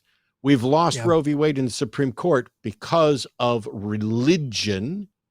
We are losing queer rights because of religion. And I don't just mean like Christianity. I mean the religious mindset of religious morality, trying to impose that upon other people. To pretend that Jimmy and I haven't been talking about politics on virtually every show we've ever done for the entirety of our careers here is just bizarre. And I don't think you have a better understanding of what politics does than the guy that I went off on earlier. But I appreciate the fact that you're trying to tell us what you like. And we're telling you, we're going to keep doing the shows that you think you like, but we're also going to do shows that you don't like. And it's up to you to decide when to tune in or not. If I don't get offended by the comments who say I watch every show on this channel except the ones Jimmy are on, then I'm not going to be offended if you decide you're not going to watch because of a topic. $20 from OK Hey. If hot dogs are sandwiches, then Matt thinks reptiles are icky. Well, I'm sorry, but that syllogism is invalid. 20 Australian from Gamer. Love the play on words. Mr. Titillating Elbows is back. Sorry, I kept them covered up. Thanks, Matt, for teaching me critical thinking the past 7 years. Unsurprisingly, it's made me better at uni maths and statistics. I want to compliment Jimmy, but can't. So as always, Jimmy, go fuck yourself or me. That's a sweet little flirt at the end. I promise you that your crush will go downhill the moment you meet me. But second, I am working on, this is actually a topic that now my therapist brings up every time we're on Zoom. I am working on being more comfortable with compliments. The way she put it is, if you reject a person's compliment and you don't, it's kind of like somebody tries to give you a present and you're like, I don't want this. Don't give me a gift. That it's about the thing they're doing as much as it is about what you might receive from it. So I'm trying to, I'm trying to accept compliments. Let's now not overdo it, but I'm getting better at it. I have difficulty with some of that too. Mostly with unsolicited advice. And I recognize that people are just trying to be helpful and they care about me. They worry about my health. So they're giving me health advice. Don't ever give me unsolicited health advice. It will not go well for you. I have eviscerated people and banned them left and right. By the way, I think Jimmy's a little bit wrong that meeting him would decrease a crush, because I didn't have a crush on Jimmy at all until I met him. And then I got just a little bit of a crush, and that's how we became friends. Yeah. There's a true version of that story. Cause I suspect he might be too polite to admit it. I suspect until Matt and I started talking and hanging out and mostly seeing that we have similarities in way, I suspect he thought I probably sucked quite a bit before that. But you know, I didn't have thoughts. Well, some of that I had suspected because an individual who was facilitating most of our relationship prior to meeting more I think had maybe Oh, influence that. You mean the habitual lying, fraudulent piece of Yeah. shit? Yeah, before we knew. Might have conveyed some inaccurate information. No, I didn't have great thoughts. By the way, he completely lied to me about who you were. So, yeah, that was my favorite part. Anyway, fuck you, dude. You know who I'm talking to. You're watching this. Fuck you. I'm sure they watch every single one. No, I doubt it. It's the only way they can cope. Wait, did I do this one or last one? We didn't do this one. Yeah, this one's for you to read. Last one was Titillating Elbows. 1999 from C. Dorse 22. I was raised atheist. I only met a young earth creationist person in the last year, and I'm 55 in 10 days. Oh, nice. Question is, how can I be a better humanist, even if I still want some people to just go away like forever, like serial killers? Let me tell you, I'm getting ready. Pay attention. We're about the same age. I am absolutely a humanist. I love humanity. I hate some individual humans. Yeah. Very few, but there are some. And my hatred and wanting some people to go away is more of a frustration with there are some people that I can't fix. And I know, but I will always afford them the rights to be wrong and be stupid and be problematic and all that stuff. You're fine. Like, I despise serial killers, not in a personal way, but generally speaking, a serial killer, since that was your example, is someone who probably has something wrong with them that made them the serial killer. I hate what they do. I don't hate the individual. If we could cut open somebody's head, find the thing that makes them a serial killer and remove it to where they are now a productive, contributing member of society like everybody else, there would be nothing left to hate. There would be no risk. It would be very frustrating because then you're no longer, we have this sense of, we want to hold people accountable for what they've done. And I think that the individuals should still be held accountable for what they've done, but we have to recognize there's no longer a risk of recidivism there. So it's not about hating the serial killer. It's about love the sin, hate the sinner. Yeah. Or no, love the sinner, hate the sin, that thing. Yeah, I have a tough time. There are, and I've been speaking of things with my therapist. Arden just called me out. Arden called me out in chat for saying there were very few people that I actively hate. I think there are actually very few people that I personally despise. I get, like, if you want to, you could say I hate every inconsiderate driver on the road, but only for like 10 seconds. Yeah, I mean, there's people from my history the people who I'm most justified to hate are people who I don't spend time seething about. I've just let go from my life, and maybe will go out of my way to not run into them if I feel like that risk is up there. But I don't spend a lot of time seething in that stuff, which is something that surprises some callers when they call in and they're like, we argued in the past. Okay, cool. Thanks for telling me. I don't remember that shit. I move on. It's one of the reasons why one of the people that I'm still mad at is the person we just kind of alluded to. And it's because that person was important to me and mattered to me. Yeah.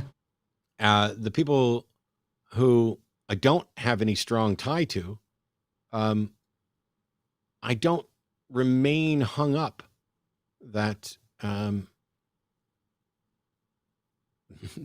that they're, somebody I don't know, if they wrong me, it lasts a few seconds. Yeah. It's much different when there's someone who was an important part of my life. Cause that's when you find out you're just wrong. Yeah. There's definitely, even with people I'm angry at too, I have a tendency to still find myself, considering their humanity in comparison to my humanity, and the fact that I used to be a really garbage human being, and I think I'm not anymore. I hope I'm not anymore. And that I have a personal experience of people being able to change, and also a personal experience of people who are genuinely garbage people. They are often bigger victims of the type of shit that they did to other people before they did that. Doesn't excuse what they did, right? Like a person who abuses somebody else because they were abused, but I tend to not be able to lose that level of almost pity. And sometimes it's disgust pity. Like sometimes it's more of a, you're like dog shit on my shoe. And this is just gross and you're pathetic. But more often it's, even my family, who plenty of abuse there, knowing their histories and their background. And it's kind of like, you were the victim before you were the monster. And so I still despise the monster, but I do have pity and humanity for the victim as well.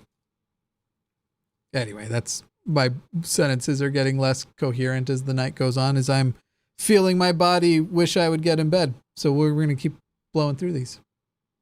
Is this one yours or mine? I'll do it. I think it is mine. $10 from Light Halcyon. We should talk about the public cost of these weather-based disasters too. If only Landry saw how much money FEMA sends to state local agencies every year after disasters. Well, wouldn't that be correlation? That's what he would have said. That was me channeling Landry. Wouldn't that just be correlation? This one's yours. $20 from Abel Medina. I was hang on. I was a nuclear electronics technician, was trained by the United States Navy, so I know about ducking nuclear power plants. You can't put one in a car. I'm an advocate for the thorium salt reactor for nuclear power. Okay, cool. Somebody else already messaged me to let me know that you absolutely can, as long as you put it in a DeLorean and fuel it with garbage. I was going to say, so you've not played Fallout 4 or any of the Fallout games, I guess. All the electricity was mini nuclear reactor based in the Fallout series. So you literally had a mini nuclear reactor in your car. $10 from Too Young to Feel This Old. I still can't thank channels like yours enough for the good y'all do. If only we lived in a world where it was wholly unnecessary. Love y'all, all y'all, except you, Jimmy. You can go fuck yourself. I suspect that shit. If we lived in a world where fighting against religion was unnecessary, people are just diverse enough in the amount of good to shitty people there are that it would just be replaced with some equally tough problem. I don't think we're headed toward a utopian world free of any problems, but I think we're headed toward a better world with less problems. And then the day might happen where people can effectively be, look, I'm pro upload our consciousnesses to the Matrix and let me go live out whatever I want in my own universe. Let's make the Mormon dream happen. Let's force it. $30 from Slackback. Was supposed to go to a movie. Glad I stayed in. This was way more entertaining. Awesome. I'm glad you found it entertaining and hopefully maybe more than that useful. This is where my compliment thing comes in. Anytime somebody says something nice, I just start debating it in my. So immediately when you read that, I said, "Wow, must have been a shit movie that you'd picked." But they don't know. But see, that's flawed because they don't know whether or not the movie was shit. You know. They didn't go unless it's a movie they've already seen, in which case if they turned on a movie they've already seen or watch us, that's a smart move anyway. What movies are there? I don't know. I still haven't seen Oppenheimer. We saw Barbie. I haven't seen either, but I don't know what's been out since then. I heard I wanted to go see Blue Beetle, but we didn't. Yeah, I still have to watch Ahsoka. I haven't even started that. I haven't either. I think they're 4 episodes in, if I read a post earlier correctly. $20 from Little Potato. This is personal now. My mom is atheist like me. Now she has to go to church and take religious classes to get out of jail early. I'm so mad I don't have words to explain it. I'm absolutely lost for words. Yeah.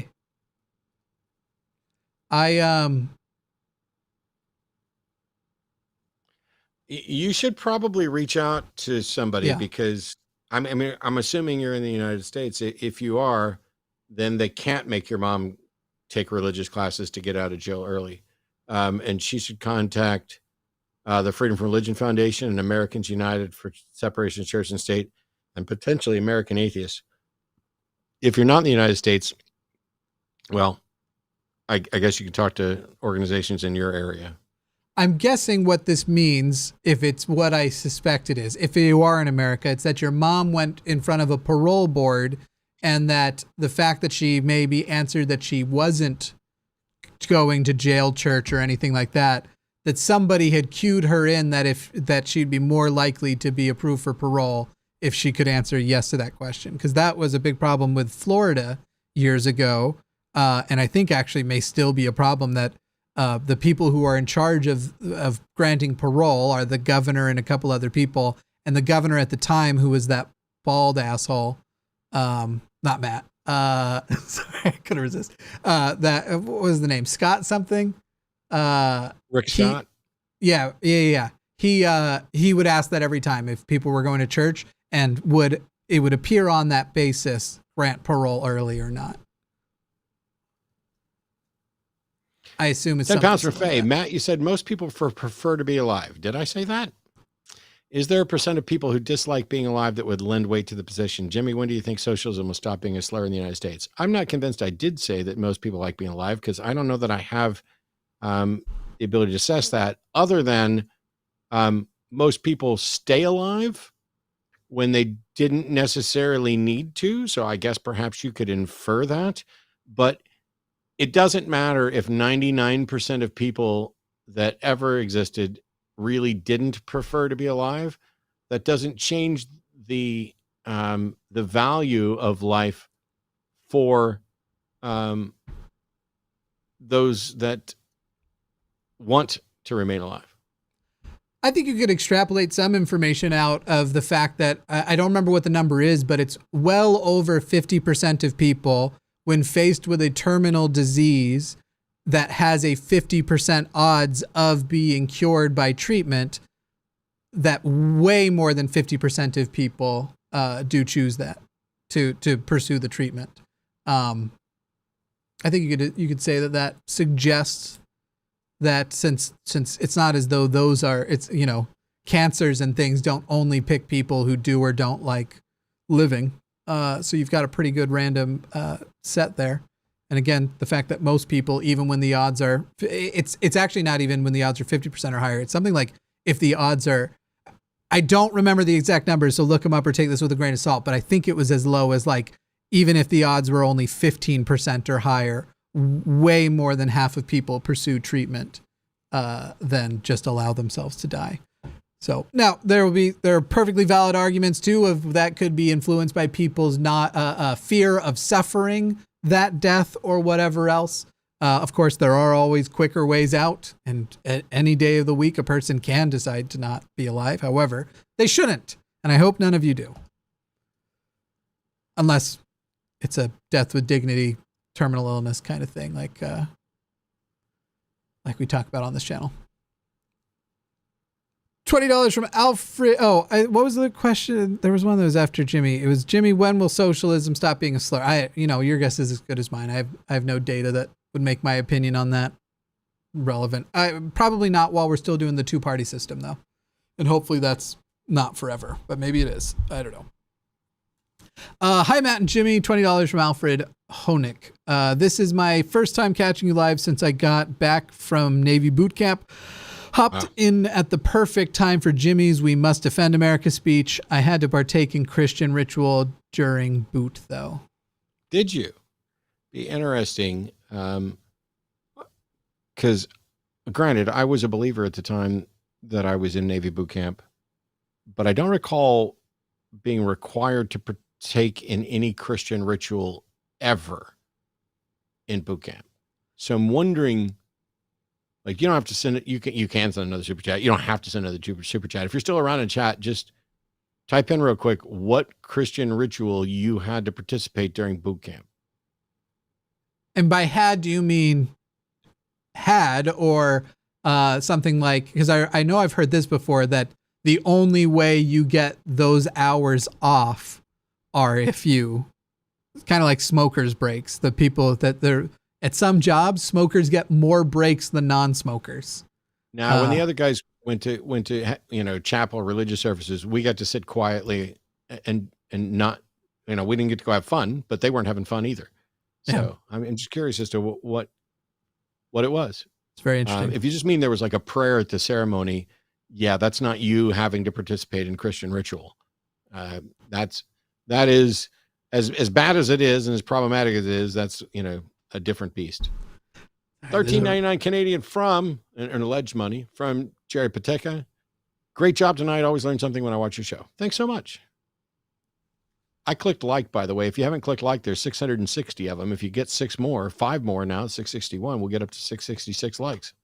And then after that, we want 690. Nice. And then after that, we want 42,690. I don't know. 42,069. You remember that time about 3 hours ago when I said this was going to be a shorter show and we weren't going to run till like 9 or 9:30? I felt that at the beginning of the show, and then having not done it for a few weeks and missing it, I've been having an enjoyable time while feeling. I'll send you my sleep stats tomorrow to show you what it does to me.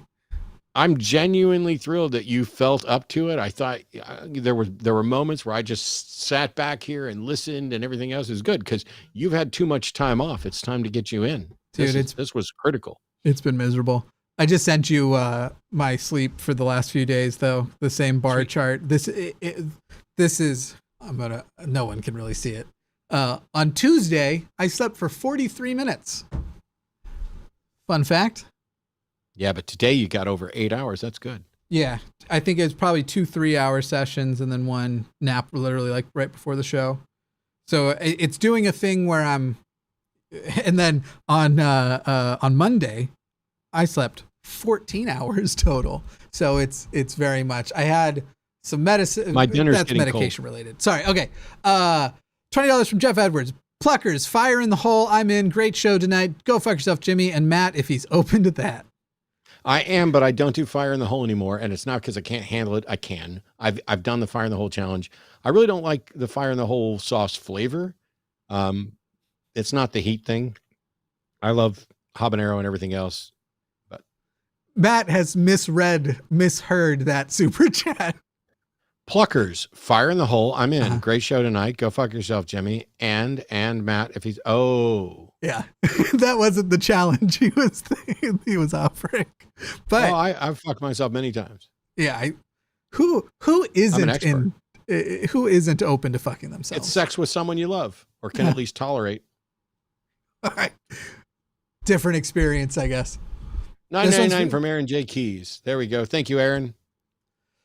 John S. says, thank you for all you do. Good to see you back, Jimmy. Let me just very quickly set this expectation. My expectation of the next few months is it will be rocky. And so there will be times that I am not on shows you expect to see me on. And then I think what's going to happen is I'm still going to launch the more political shows on my personal channel, Jimmy Snow, but they aren't going to be scheduled. They're going to be, I feel pretty okay right now. I might send a message off to Matt or I really want to do some stuff with Stacy again. I just fucking love her and her mom so much. And I might say like, hey, is now a convenient time? So those will be more like Cus I Wanna's level things where it's like, hey, I'm having a good day with a couple hours. But I do feel I should set some expectations because a lot of people are like, oh, I'm so glad Jimmy's better. Better is relative. I'm not well. So I just set that expectation now. I think this is you. This one, you. $10 for Make New Pieces. I'm here for it all. What a show tonight. Mods exceptional as always. That's true. Probably should have set that expectation at the beginning. How many people are even going to make it all the way to that? $9.99 from Aaron J. Keys. Matt and Jimmy, great show. Question for both of you. When you were Christian and Mormon, what arguments for your religion were most convincing to you? You will believe this as long as you live in my house, and you will get all of your validation and positive feelings and feelings of like, good job, kid, from assimilating most completely to the identity which your father has issued for you. Those are the most compelling arguments for me. How about you, Matt?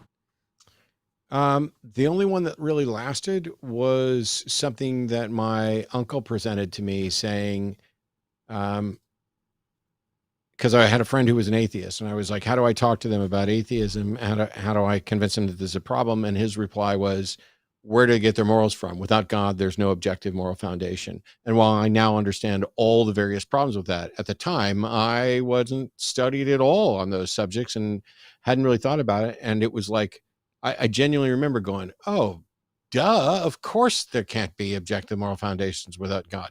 And it didn't even occur to me to question the premise of, can there be objective moral foundations at all? And what are the potential other options?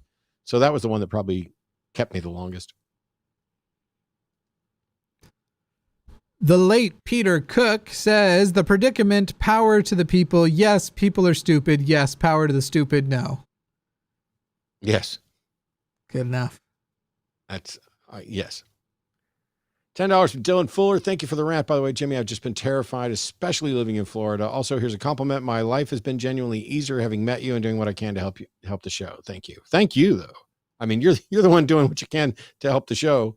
So I'm glad your life's better out of it, because ours is too. Yeah. 999 from Nicole T. Hey, Jimmy and Matt, appreciate you both. My fiance and I love your shows. Could I get a quick little happy birthday, James, from you guys to him? Who's going first? We could try it together.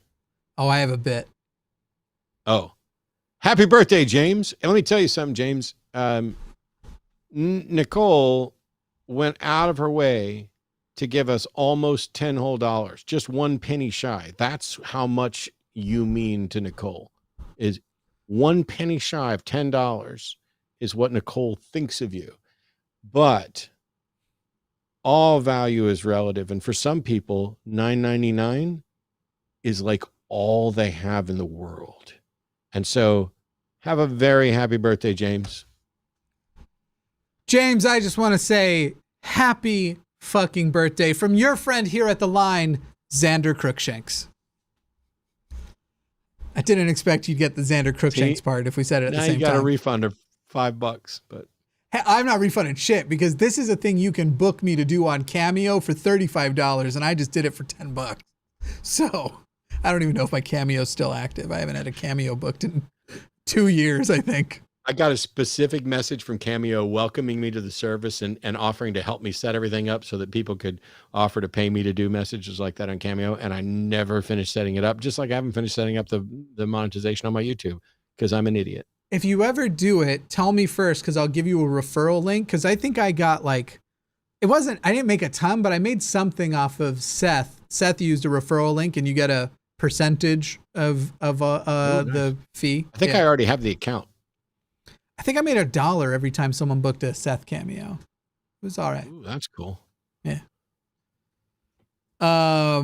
Claire says, Jimmy, go get 2 more jaw surgeries performed by Landry and Arthur. Also, I farted in front of Claire. That is a deep cut. Very much appreciate that. I hope you bought the mug. I put on my other channel, there's a thing about the mug shot, and I've put Donald Trump's mug shot on a mug and a t-shirt. And I suggest everybody get it. But you'd have to go to that video to figure out how to get it. And then I farted in front of Claire will make sense. I won't be getting jaw surgeries, but listen, these things are expensive. And so please, everyone, become a patron, patreon.com/calltheline, because Jesus Christ, this year has been, even with insurance, it's America, still very medically expensive. I'm paying $900 a month just to have insurance to make sure that I can pay another $900 a month just to get my meds. And unfortunately, I think the bone graft, because they're actually replacing tissue that they removed, is covered by insurance. But they basically told me if I do the implants, that part, basically, and I don't have dental insurance or anything like that. I don't think that would cover implants anyway. So that's going to be out of pocket when I decide I want my teeth back. How many more we got? Only a couple. Cool. Not. I wish there were a million more, but also Arden's asking me if she'd bring my food up, and I was like, no, I'll come down and get it in a minute. $10 from Steve66. I would love to see a show about whether or not state licensed legal marriage is an exercise of the right to assemble, and implications for poly folks. Is an exercise of the right to assemble. Okay, not a lawyer, but state licensed legal marriage. I don't know what the hell that would have to do with the right to assemble, or how that would have any bearing on polyfolk. In the United States, we've just defined marriage now as two people. Everything else would be contract law. I'm actually in favor of the abolition of marriage entirely, but yeah. I think it was important to give marriage to everyone before we abolish it in a sort of symbolic way. But, and so I wonder if Steve is suggesting, could this be a legal avenue that you could protest that barring polygamous marriage, polyamorous marriage is a violation, and that you would like a constitutional lawyer to say, yes, we could challenge it on that basis or not. That's what I thought he was asking, but it still doesn't make sense because marriage has nothing to do with the right to assemble. And saying that you don't get to marry multiple people doesn't mean that anybody's violated your right to assemble. You get to go assemble according to the rules. Yeah. Yeah. Like you're also not going to be able to have a meth house because coming in and taking the meth and taking people to jail is violating the right to assemble. Marriage is, I'm sorry. I thought there's a gap. No, you're good. Marriage is the ability for the government to give special favors to people who pair up. And they've decided evidently that two is all they'll give special favors to. Yeah, and that is some bullshit. $11.99 from Couch Bay. Okay, thank you. And I have a short clip at my channel where Jimmy corrects Aron. Anyway, I like to watch your videos, but I'm European, so some of your topics or problems are silly or without meaning. Now I understand bunch better. Thanks, Couch Bay. Except, sorry, I think you might be underestimating the significance of political issues in the United States. We are a superpower that everybody else relies on, and we go sticking our nose into everybody else's business. And so what happens here is probably coming to a neighborhood near you. But maybe not. I totally agree. I'm also interested in the politics of a lot of other countries. I pay attention a lot to UK politics as well as some other countries around the world. But that's just me. Oh. I love this, and I don't know if it's my turn, but I'm definitely going to read it because I don't think most people will get it. Daniel says, Jimmy used to be a piece of shit. He's not anymore. Glass house, white Ferrari, live for New Year's Eve, sloppy steaks, slicked back hair. The best. Thank you, Daniel. I don't think you were expecting me to get the reference, but I do, and it's one of my favorite things ever. So, I don't get the reference, but cool. There's a show on Netflix if you ever want to watch and figure out if our senses of humor are the same. It's probably the funniest show I think that's ever existed, and it's called I Think You Should Leave. And it's funny the first time you watch it, and it's hilarious the second time. I don't know why that is, but that's what it is. Anyway, it's a sketch comedy show, but all written and directed by this one comedian called Tim Robinson. Cool. And it's from that. $10 and a little potato. You guessed correctly. It's for parole, and also, yes, it's in Florida. That's not a requirement. That is the unfortunate bias within the people, and parole boards, because they are made of people, even though they shouldn't, are allowed to judge people based on their perception of religion and other things. It shouldn't happen. It's a flaw in the system, but at least it's not a requirement. I would still contact the legal resources. I don't know that there's still not an argument for if the governor is the head member of the parole board and is giving preferential treatment, that I again, as we already established, I'm not a constitutional lawyer, but I wouldn't be surprised if some argument could be made that is establishing some sort of state-sanctioned religion. Something like this was just ruled on in Charleston, West Virginia. A federal judge in West Virginia has ruled that the state corrections agency cannot force an incarcerated atheist and secular humanist to participate in religiously affiliated programs to be eligible for parole. So it's a 60-page decision that came out July 20th of this year. And it's this decision, I don't know what's, okay, you're in Florida. This decision may, I don't know if you can cite it as precedent or not because it's in another state, but essentially, this prisoner filed suit in federal district court. If it can be shown that they are essentially or effectively requiring and engaging in religious coercion in order to be eligible for parole or to be realistically eligible for parole, that's illegal. This is a new court case that was just ruled on. You should probably look into this and see if maybe there's a way to get a similar case in Florida where you can put things back. If it was in federal law, then it is binding to other state courts. If it was in federal court, it would be binding to other state courts. So you definitely should challenge it. Nicole T says, some extra pennies for the laughs. Thanks, guys. We weren't trying to make jokes. You were laughing at us, not with us. 999 from Stephanie Helms. You both are awesome. And if you don't like it, go fuck yourselves. Fair.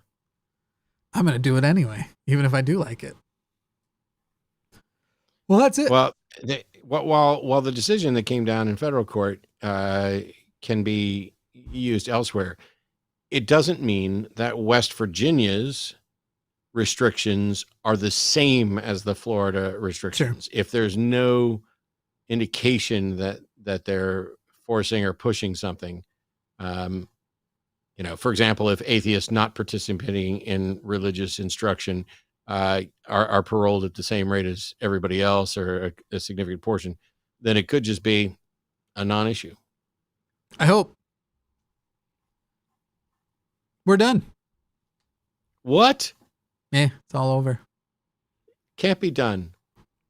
All over, but I wasn't ready for it to be done. Well, yeah. Arden's ready for it to be done because she's got dinner down there. Look at that. I forgot to set it so my camera would work.